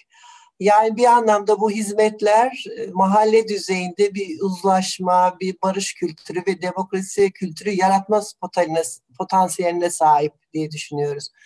Bu potansiyelin gerçekleşmesi için de bu hizmetler farklı biçimde örgütlenmesi ve düzenlenmesi, tasarımlanması gerekiyor diye düşünüyoruz. Bu nedir? Bir işte aile, çocuk, eğiticiler ve karar vericileri bir araya getiren bir yaklaşım, yeni bir yaklaşım gerekiyor. İkincisi de bu hizmetlerin liderliğini kim yapacak? Yani bu hizmetleri kim sunacak? Yani hali hazırda özel sektör, yatırımcılar veya işte kamunun sunduğu hizmetler. Bir başka yol var mı diye düşündük. O da şu, yani bu hizmete ihtiyaç duyan insanlar, özellikle kadınlar bir araya gelerek kolektif olarak bu hizmetleri sunabilirler mi diye. Bizim model bunun üzerinden gelişti. Ve işte 86'da başladığımız model, işte kadın kooperatifleri tarafından bu hizmetlerin sunulduğu, önce kadın ve çocuk merkezleri diye başladık ama mahalle yuvaları adı altında evrilerek böyle bir model ortaya çıktı. Burada biz şunu görüyoruz, yani bu modelin yararları açısından bakacak olursak, çünkü çeşitli senelerde farklı değerlendirme çalışmaları yaptırdık yurt dışından, yurt içinden üniversitelerle.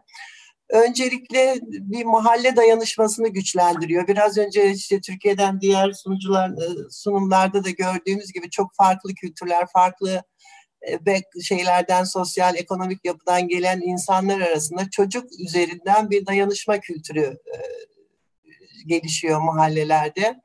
Bir başka bir şey, bu model eğitim kalitesini yüksek tutuyor. Yani bu da aile katılım nedeniyle oluyor. Eğitim programlarını geliştirirken biz daha çok Paul Freire ve işte Montessori'den yararlandık ama evlilerek insanların ihtiyacına uygun hale getiren bu şeyde daha çok aile katılımı nedeniyle eğitim kalitesi yüksek. Bir başka bir şey de kadınların güçlenmesi konusunda çok büyük bir avantajı var ve potansiyeli var. Bir kere hiç sokağa çıkmayan kadınlar böyle çocuk gibi sosyal çok meşru bir işte neden etrafında sokağa çıkmaya başlıyorlar. bir merkezi yönetmeye başlıyorlar kolektif olarak. Eğitim gibi hani çok ciddi olarak ve bilimsel olarak işte uzmanlık işi olarak algılanan bir alanda ciddi bir kamu hizmeti vermeye başlıyorlar ve yerel yöneticilerle de diyaloglarını geliştiriyorlar. Fakat burada önemli olan şu diye düşünüyorum. Yani sonuçta hani sorunlar da var. En önemlisi işte biraz mevzuattan kaynaklanan sorunlar. Türkiye'de milli eğitim meselesi olarak görülen bu çocuk bakım ve eğitim hizmetleri mevzuatı hep idealler üzerinden, ideal bina, ideal işte personel işte bileşimi üzerinden gittiği için kooperatiflerin bu alanda bu modelin yaygınlaşması zorlaşıyor, zor görünüyor. Onun yerine işte gerçek durumdaki, gerçek hayattaki şeyler üzerinden, bina kriterleri işte eğitici kriterleri üzerinden gitmesi ve de bir şeyi bu eğitimi mitleştirmek, uzmanlığı mitleştirmek yerine eğitimi bir miktarda, daha doğrusu önemli miktarda bir sağduyu meselesi olduğunu anlayan yeni bir yaklaşımla bu mevzuatın yeniden düzenlenmesi gerekiyor bu modelin yaygınlaşması için. Diğeri de tabii ki finans meselesi. Halihazırda bu kooperatiflerin yürüttüğü şeyler işte dar gelirli mahallelerde özellikle aile katılımları ya işte ücret veyahut da emekleriyle, onların katkılarıyla, işte mahalle katkılarıyla ve de bulabildikleri durumlarda yerel otoritelerden, işte kamu kurumlarından elde edebildikleri ve bizim gibi işte vakıf derneklerin destekleriyle yürüyor. Bu önemli bir kamu hizmeti veriliyor buralarda ve kamunun buraya kaynak aktarması gerekiyor yaygınlaşması için. Yıllardan beri bunun için uğraşıyoruz. Yani işte bütün sendikaların, ne bileyim iş yerlerinin, kamunun, belediyelerin ortak bir kaynak, bir finans modeli geliştirmesi gerekiyor. Buradaki yaban başka ülkelerden deneyimleri doğrusu çok, yani dinlerken çok heyecanlandım. Birbirimizden öğreneceğimiz çok şey var. Bu yereldeki kadınların, dar gelirli kadınların kendi kolektif becerileri, kolektif işte kaynaklarını bir araya getirerek, enerjilerini bir araya getirerek ve de pedagojik olarak çok anlamlı olan bu hizmetleri yaygınlaştırmak için birbirimizi desteklememiz ve birbirimizin örneklerinden yararlanmamız gerekiyor diye düşünüyorum. Şimdilik bu kadar Nuriye Hanım söyleyebilecektim ama tekrar çok teşekkür ediyorum. İnşallah bu toplantı ileride bu gruplar arasında iyi bir işbirliğinin önünü açar diye düşünüyorum. Teşekkür ederim Nuriye Hanım. Çok teşekkür ederim. Güzel bir son sunuş oldu. Kısa olduğu için de ayrıca teşekkür ederim. Zira bazı sorular var. Okay, thank you very much. I mean, it was a very good presentation, and thank you for being brief also, because we have some questions which we have already gathered, and if you have any more, please write them in the chat so we can ask them. I think we had a very good series of presentations from different parts of the world, but the problems seem really, the needs seem so common. It's really very remarkable. I mean, the needs of women in Italy and India and in Czech Republic, they all they're all the same. Actually, it's not a surprise in our global economy. And also some of the themes which I have noticed are very interesting. I think nearly all the presenters kind of emphasize that what they do within the neighborhoods, within the communities, also provide an opportunity for peaceful harmonization of communities, bringing different ethnicities, religious groups. It's interesting. I mean, that wasn't one of the questions in the framework we have provided, but nearly everybody emphasized that, which I think shows the importance of focusing on an important topic such as childcare, for example, or the care of elderly or care of disabled, which is a need all over the countries, and using, putting these efforts within the community also helps to build up peace and harmony in those communities. That's an, I think, very important byproduct, which maybe we should emphasize in our advocacy efforts later on. I think the main challenges are all about, again, they are around cost, around sustainability. And I also want to add one more issue to that. I think our colleagues in India, they are somehow, they have a more mature program, I would say. Okay, you have overcome the issues of cost, you have overcome the issues of sustainability, but what about expansion? Because I mean, in the end, we don't want these things, all these services, all these models to be limited within our own efforts, as Shangyu, the last presenter, has presented. We want these services to be available to everybody, to society in large. And then how can we expand our services so that they go beyond our reach, beyond our small reach as NGOs or cooperatives.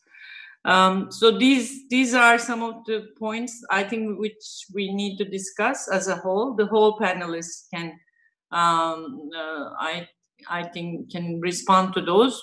But before starting these questions, I want to address a few specific questions to the specific presenters. To our colleagues from UK, Kate, I think, are you here to take this question? One issue is about funding, and how did you start? What were the challenges you met at the beginning? What were the specific challenges, and how did you get started? That's the question for our colleagues from UK. Hey, can you hear me? Oh. Yes. Sorry, I've had to log on with multiple computers to get the interpretation. So it was a mixture of kind of small grants to begin with, and lots of free labour. So Emma and I worked for free for quite a long time, and had a lot of kind of people kind of working alongside with us. But yeah, we kind of, yeah, a multiple selection of small grants from different kind of organisations. So anything sort of between £2,000, £3,000. And then we got our first kind of grant, our first, what felt like back then a really big grant for 12,000 through, called Paul Hamlin Foundation. But yeah, just lots of little pots that we were applying for, which just takes up so much of your time. So that was taking up a huge amount of, particularly Emma's time. She's the finance brain. And no one wants to pay any wages. Like it's not sexy enough. So that was really frustrating. So it was always like, yeah, we'll fund this bit of tech build, or we'll fund, the bringing in this, or so we were just fighting our way through these small grants, and then we were able to find little pots of money to pay us towards doing things like running a crowdfunder. So yeah, we ran a crowdfunder back 2 years ago now, and we raised 23,000. So that was the first sort of pot of proper unrestricted money. So we were then able to start actually paying people to work. We weren't paying great, we were all taking quite low wages, but ultimately we needed something to keep going and be able to eat and self-care. And then with that money, we then started to kickstart the service very slowly, very gently, lots of learning. And then alongside that ran what Emma briefly talked about last when she was speaking, the community share offer. So that's kind of community investment. And I think Emma dropped a link into that, into the chat, the FX link. So that was when we raised 410, and then that allowed us to expand the team. So suddenly it wasn't Emma and I anymore, but that was Emma called it like seed funding. That was the first kind of unlock of our door to be able to employ people and start really moving and build the tech. And then, yeah, still lots of little grant pots here and there, but generally we won't, the odd, we can apply for the odd 50,000 here, but Yeah, it's hard. It's really hard. And then we're aiming for our next share fund to raise $1 million, which everyone says, wow, that's so much money. But the equivalent of us, so kind of care platforms in the UK that aren't co-ops, I think the one they raise anything, but they generally have anything between 3 and 9 million. There aren't any that have raised less than 3. So it's actually, you know, even raising $1 million next year would still involve lots of bootstrapping. Does that answer? Is that helpful? Yeah, I think so. Thank you very much. I mean, yeah, I think most of us go through that when we start something, but it's good to see that in the end, you know, things get going, and then they keep going. Great. We also have a set of questions for our participant from Mardin, very specific actually. One question is, I think it's a question for all also. One of our participants asked, I mean, you have been doing great programs, but have you been evaluating them? So this is for İpek Yolu, Berna Hanım. And also they asked about, do you pay the women who work in your centers? Because I understand that a lot of women from the community, they get involved, they help run the center in Mardin. So is this paid work, or do they get any kind of wages, or are they paid for the efforts they put in? Yes, please, Berna Hanım, the floor is yours.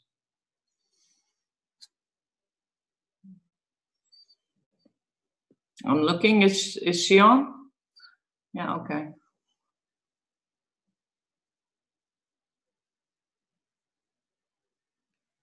Berna Hanım, there's a question for you.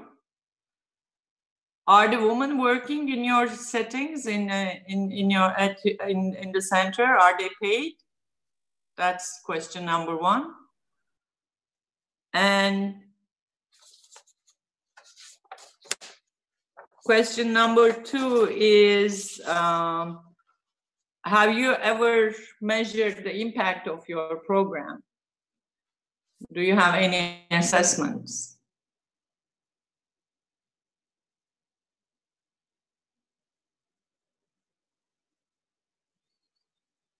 Do you hear me?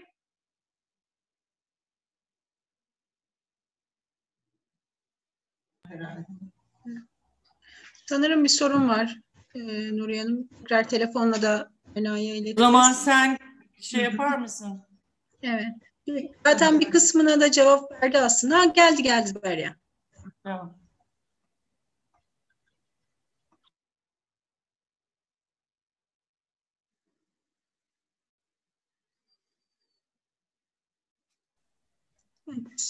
Sesini açabilir misin Berna?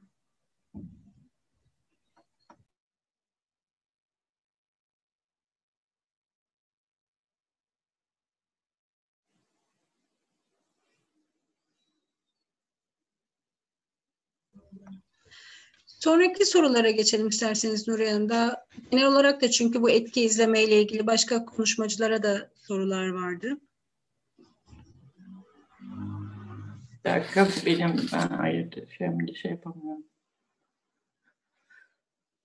Okay, I have a question for our colleague from India, Susan.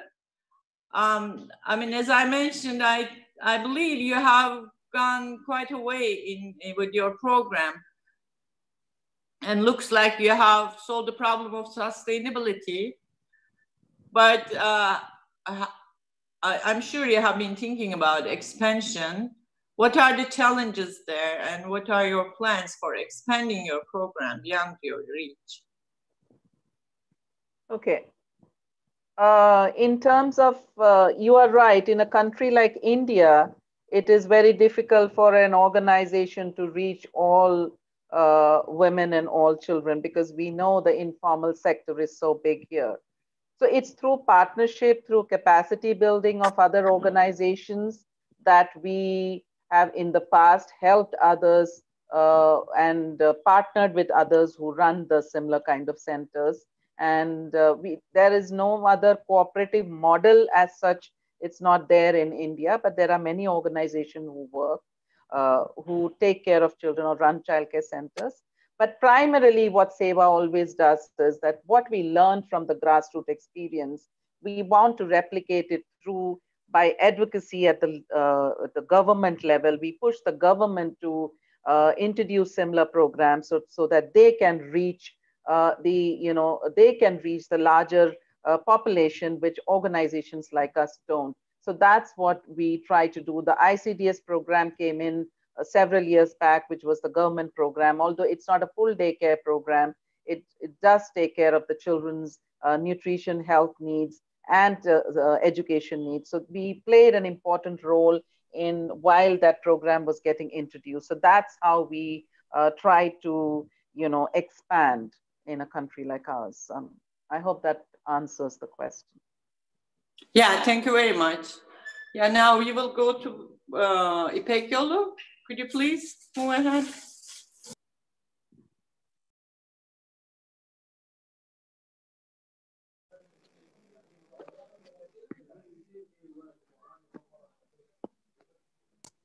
İpek Yolu? Çok pardon, bağlantı kesildi. Ben tekrar bağlanmak durumunda kaldım. Soruyu alabilir miyim?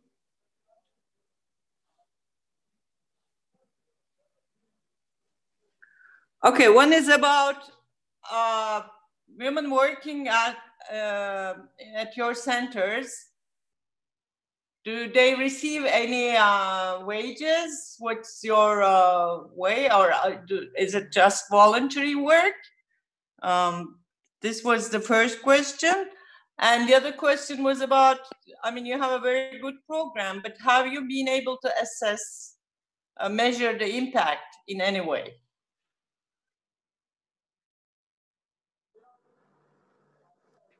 Kooperatifte gönüllüler var ve aynı zamanda yine merkezlerde oluşan üretim grupları var. Ve nahıl dükkanımız var, onu daha önce bahsetmiştim. Dolayısıyla kadınlar bir yönetim kurulları zaten yanlarında beraber işte yakınları ve komşularıyla beraber bir lobi oluşturarak merkezin işleyişlerini ve programlarını gönüllü olarak yürütüyor. Ama aynı zamanda o gruplardan oluşan üretim gruplarımız var. Onlar da işte beceri programlarına katıldıktan sonra nahıl için yeni ürünler üretiyorlar ve o ürünlerin satışı nahıl dükkanda yapılarak emeğinin karşılığını alıyorlar.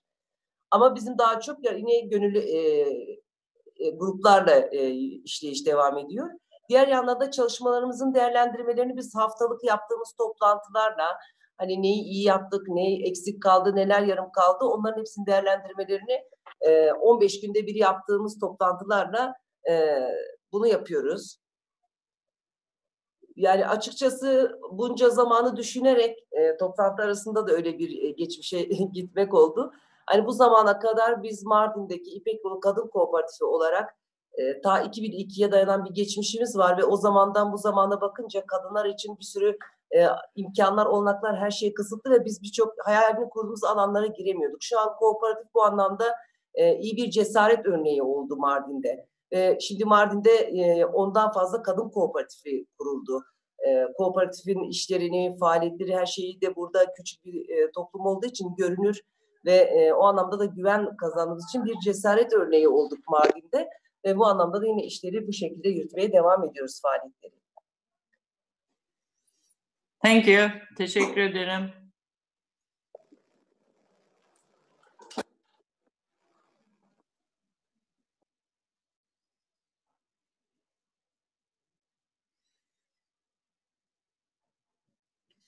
Okay, any other questions? Anybody wants to talk about sustainability and expansion problems in their settings? The challenges and the ways they have developed to overcome those challenges?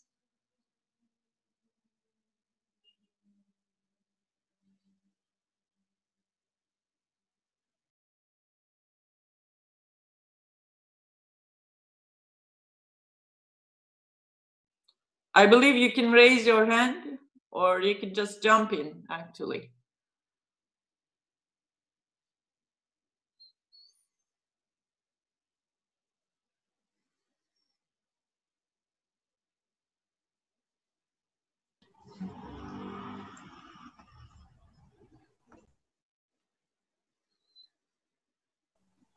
Belki son mesajlara geçebiliriz. Okay, move ahead. Nuriye Hanım. Ya ellerden kaldırılıyor söz almak için, burada öyle bir şey yok. Ama söz alabilir miyim diye soracaktım. Bu soruna ilişkin. Just go ahead. Ya bu sürdürülebilirlik konusunda şöyle bir şey var.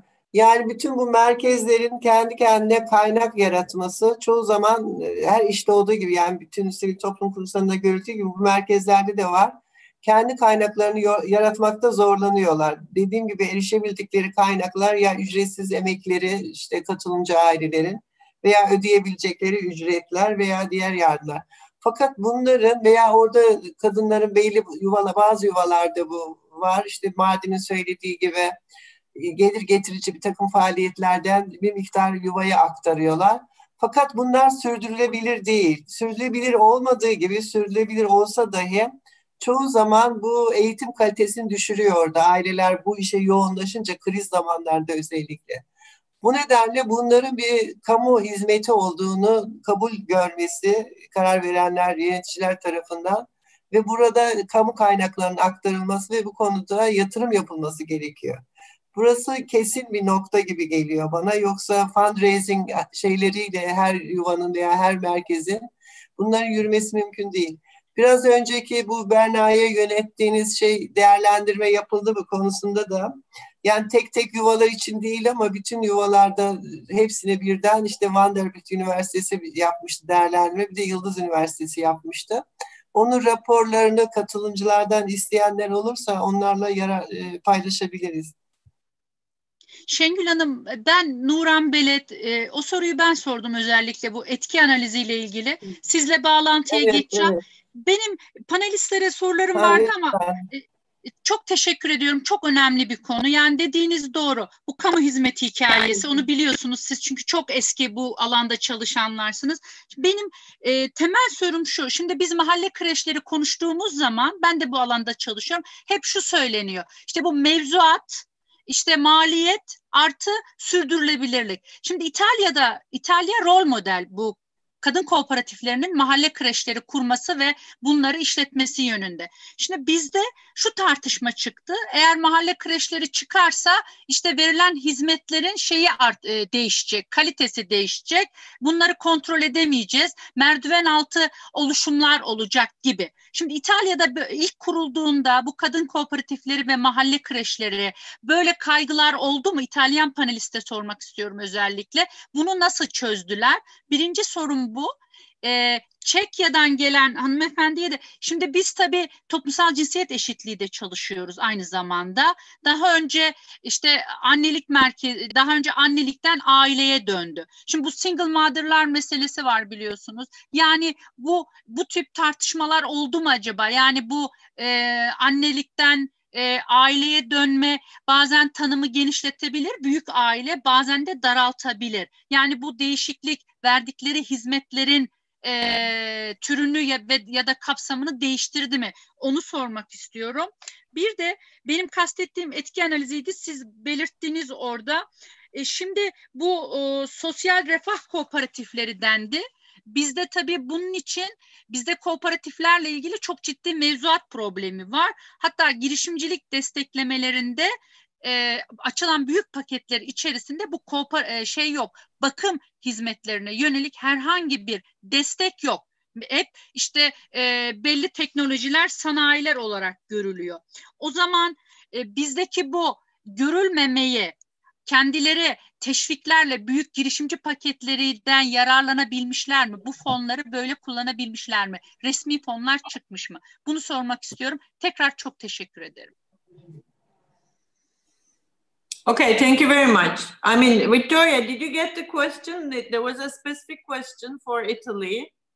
And I mean, in Turkey, when the cooperatives try to expand the program or get public support for their programs, they meet the, the barrier from the public authorities that, I mean, if they support these programs of NGOs, co-ops, etc., they may not be able to control the quality of the service they provide.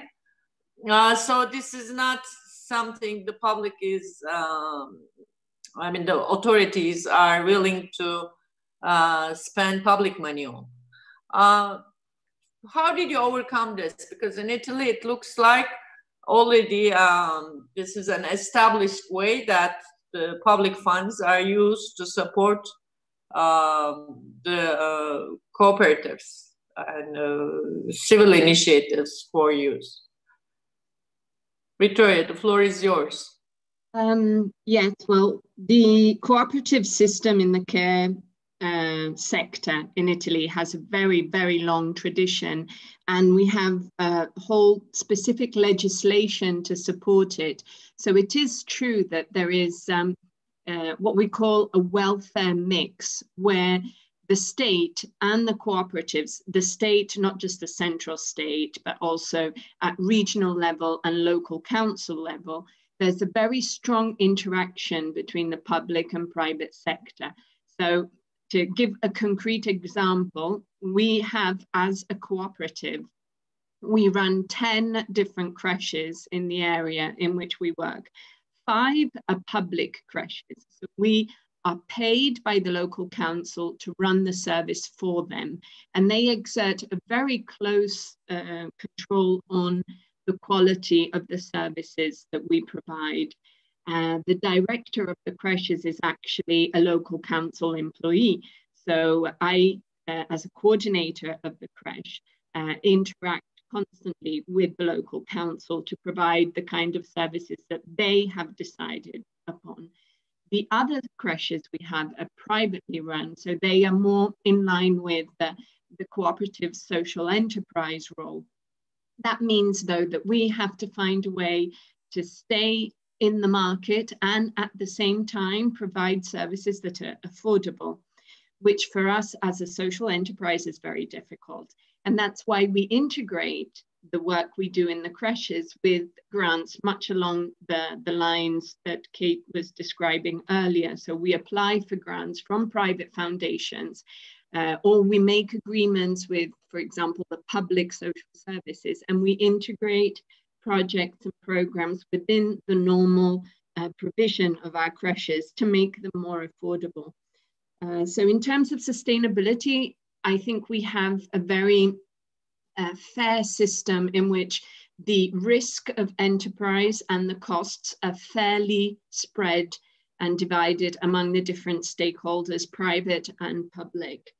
There's also been in recent years, and this process has been accelerated by the pandemic, very strong links, as I briefly pointed out during my presentation, in the development of policies, not just services.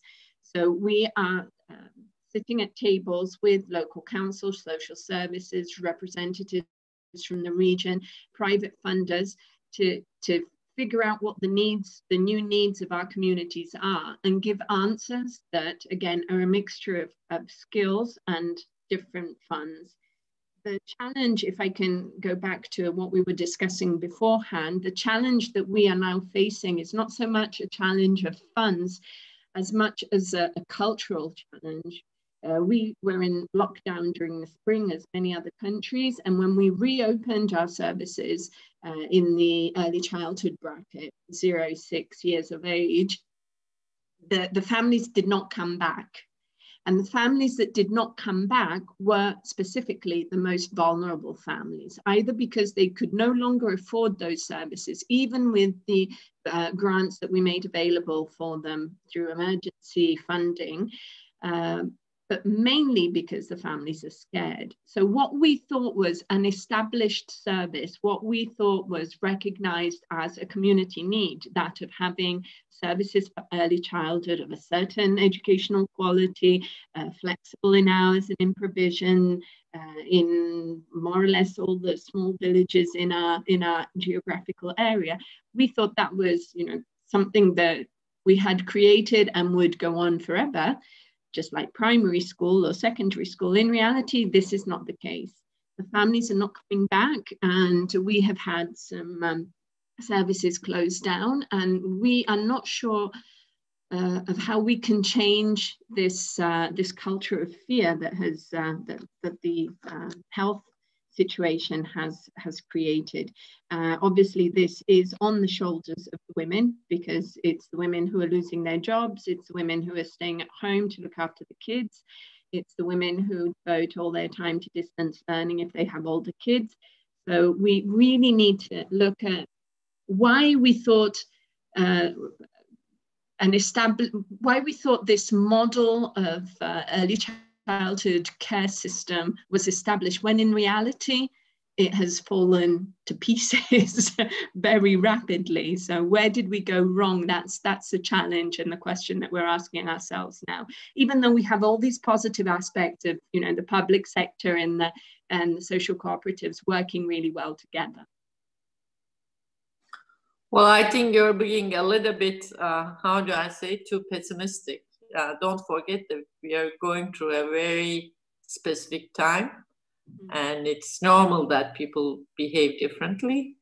And I think 2 months, 3 months is not a long time. I mean, though it may put you in difficulty financially, but I think you shouldn't think that you're not providing services. You're providing services that are not needed because of pandemics. We're providing services, but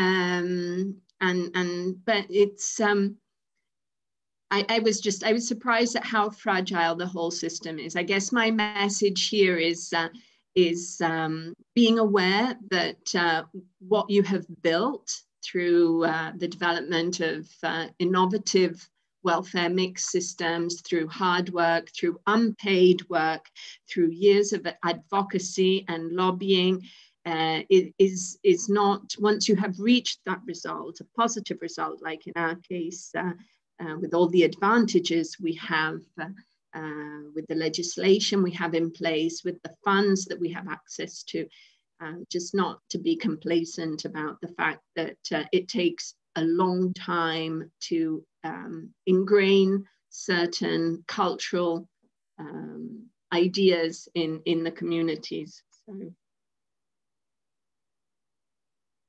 Thank you. I think there was a question about the problems with legislation in Turkey, and I think many colleagues may be facing that. Şengül, can you provide the response, the answer for that question? Because you also mentioned in your presentation that you're facing these challenges of legislation and standards, legislative, but unrealistic standards, which are put forward by the public authority. I mean, what do you think is the way out from there? Ya öncelikle yani bu mevzuat konusundaki sorunlardan bir tanesi bina. Biraz önce Nurhan Belet Hanım'ın söylediği gibi hani merdiven altı görünüyor filan meselesi biraz da oradan çıkıyor. Bina kriterleri çok yüksek. Türkiye'de işte yuva için, yuva açmak için işte bahçeli bina aranıyor. Türkiye'de yani büyük şehirlerde bahçeli bina yok. Yani küçük şehirlerde hiçbir yerde yok. Böyle bir bina bulamazsınız. Yani kamunun kendisi dahi hep yeni bina yapmak zorunda kalıyor bu nedenle. Halbuki biz işte Almanya'da başka yerlerde de gördük. Dükkanları bile yuva yapıyor insanlar. Yani çocuk bakım işte yerleri gibi, oyun grupları falan gibi böyle şeyler için kullanabiliyorlar çeşitli mekanları. Bizde o konuda biraz üniversitenin de ortodoksluğu var. Yani Nurhan Hanım galiba üniversite akademiyadan. Ama bunları oturup biraz samimiyetle tartışması lazım. Yani kamuyla yapılan toplantılarda da hep dile getiriyoruz biz bunu. Eğitimin kalitesi için nedir? Ama genellikle hijyene önem veriliyor. Tırnak içinde bir hijyen anlayışı var. Ve de bu ideal bina anlayışı var. Ve onu aşamıyor. Yani aşılamıyor bir türlü bu. Mevzu gene personel işte bileşimi konusunda da mesela bir müdürlük diye bir kavram var. Tamam, müdürlük iyi bir şey ama o müdür için sunulan şey, yani görev tanımı genellikle hani kötüsü geldiğinde günah keçisi kim olacak meselesi. Yani öyle bir müdürlük anlayışı var yuvalarda. Müdürlerde işte belli eğitim kurumlarından ve işte 4 yıl ve üstü eğitim bekleniyor. Halbuki sonuçta yaptığı iş idari iş onun. Onu kooperatif üyesi herhangi bir kadın da doğru düzgün yapabilir. O pedagojik destek zaten veremiyor o müdür. İşte o kualifikasyona sahip olması gereken müdür. Onu veremiyor zaten. İdari işi yapıyor. O zaman o müdürlüğü ayırıp pedagojik destek için başka formüller bulunabilir. Yani bizim gibi kurumlar, üniversiteler dışarıdan destek sağlayabilirler. Eğiticilerini eğitebilirler. Orada işte biraz, çünkü kamu da bu kararları verirken esasında akademiya ile yakın işbirliği içinde. Orada da ortodoks tavırlar ortaya çıkıyor ve hemen merdiven altı diyeyim. Halbuki eğitim kalitesine bakıldığında mesela bizim bu projeyi işte Vanderbilt Üniversitesi çok önemli bir üniversite. Onlar çok detaylı bir yıl süren böyle bir değerlendirme çalışması yaptılar. Veya bu akademide olup da, yani bunları şey diye anlatmıyorum ama mesela yuvalara ziyarete gelip orada not defterleri var, işte gelen konuklara işte izlenimlerini yazdırdıkları. İyi hatırlıyorum, bir profesör gözlerim yaşardı, böyle müthiş bir şey görmedim. Çünkü kalite dediğin şey biraz çıplak gözle de anlaşılır olması gerekiyor.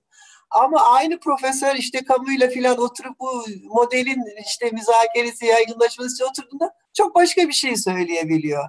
Ya bütün bunları Türkiye olarak bizim aşmamız gerekiyor diye düşünüyorum. Yani değilse bu hizmetler hiçbir şekilde yaygınlaşmayacak. Mevzuat dediğim bu, yoksa kooperatifler için özel yuva mevzuatı çıksın diye değil, ama genel olarak da herhangi bir yatırımcı olarak da siz girirseniz bunu yapamayacaksınız.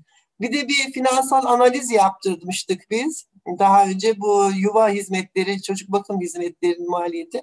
Mesela bir yatırımcı için bunun geri dönüşü 17 yıl falan sürüyor. Hiçbir yatırımcı hani şuradan buradan param var kredi alayım diyen özel yatırımcı da bunu açamaz. 17 yılda geri alacağı yatırımını, bu bir yatırım olarak cazibeli bir alan değil. Çok belli ki bu kamu hizmeti bu. Onun için kamunun bunu desteklemesi gerekiyor. Bu çok açık bir şey. Bunu söyleyeyim. Okay, I mean, if you don't have any burning questions, we are close to. I mean, we have been together for more than 2.5 hours. Thank you for your patience and active participation. That's been great, really. So many interesting presentations and so many nice contributions from the attendees. Bahar, the floor is yours. I think you have some messages before we close. Thank you all very much for participating and presenting.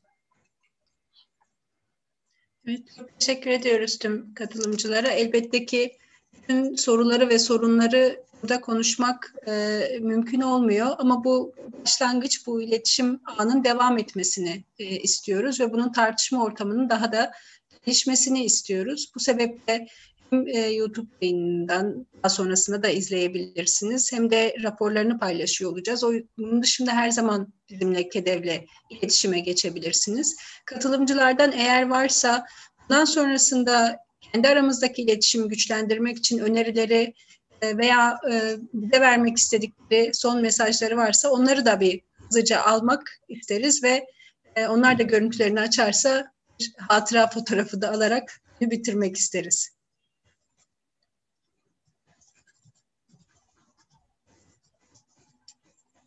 Evet, isteyen katılımcılarımızdan ben seni görüyorum, Susan. I can also see you and Kate. Aç istersen. Engül, you have to look to the camera. Evet. Son bir kapanışta söylemek istediğiniz şeyler.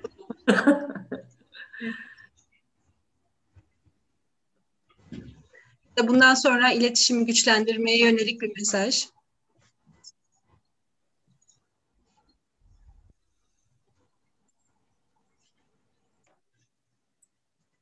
Yes, Victoria, I can see your phone is open.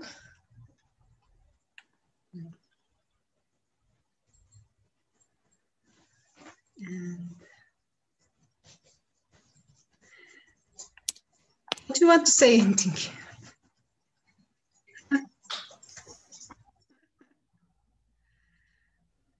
Or give a message? Who? I think it was a wonderful meeting. So, thank you all. Okay, then we can send our hands. Elimizi sallayabiliriz kameraya. Son bir hatıra fotoğrafı için. Çok teşekkür ederiz. KEDV adına çok faydalandık. Eminim katılımcılar da çok fazla faydalandılar ve çok güzel mesajlar ilettiler. Bundan sonrasında da sizinle iletişimde olmayı, buradaki katılımcılarımızla, panelistlerimizle iletişim içinde olmayı ve bu iletişimimizi güçlendirmeyi çok isteriz. Bugün çok fazla şey öğrendik. Eminim daha fazla bir araya geldiğimizde öğreneceğimiz ve deneyim aktaracağımız birbirimize çok fazla konu olacak. Çok güzel bir buluşmaydı. Hepinize tekrar sevgiler. İletişimimizi koparmayalım. Evet, Jitka'nın kamerası yeni açıldı. Onu bir evet, Jitka yeni açıldı kamerası. Onunla tekrar fotoğraf çektiriyoruz o yüzden. Teşekkürler. Görüşmek üzere. Hoşça kalın. Herkesin emeğine, ağzına sağlık. Hoşça kalın.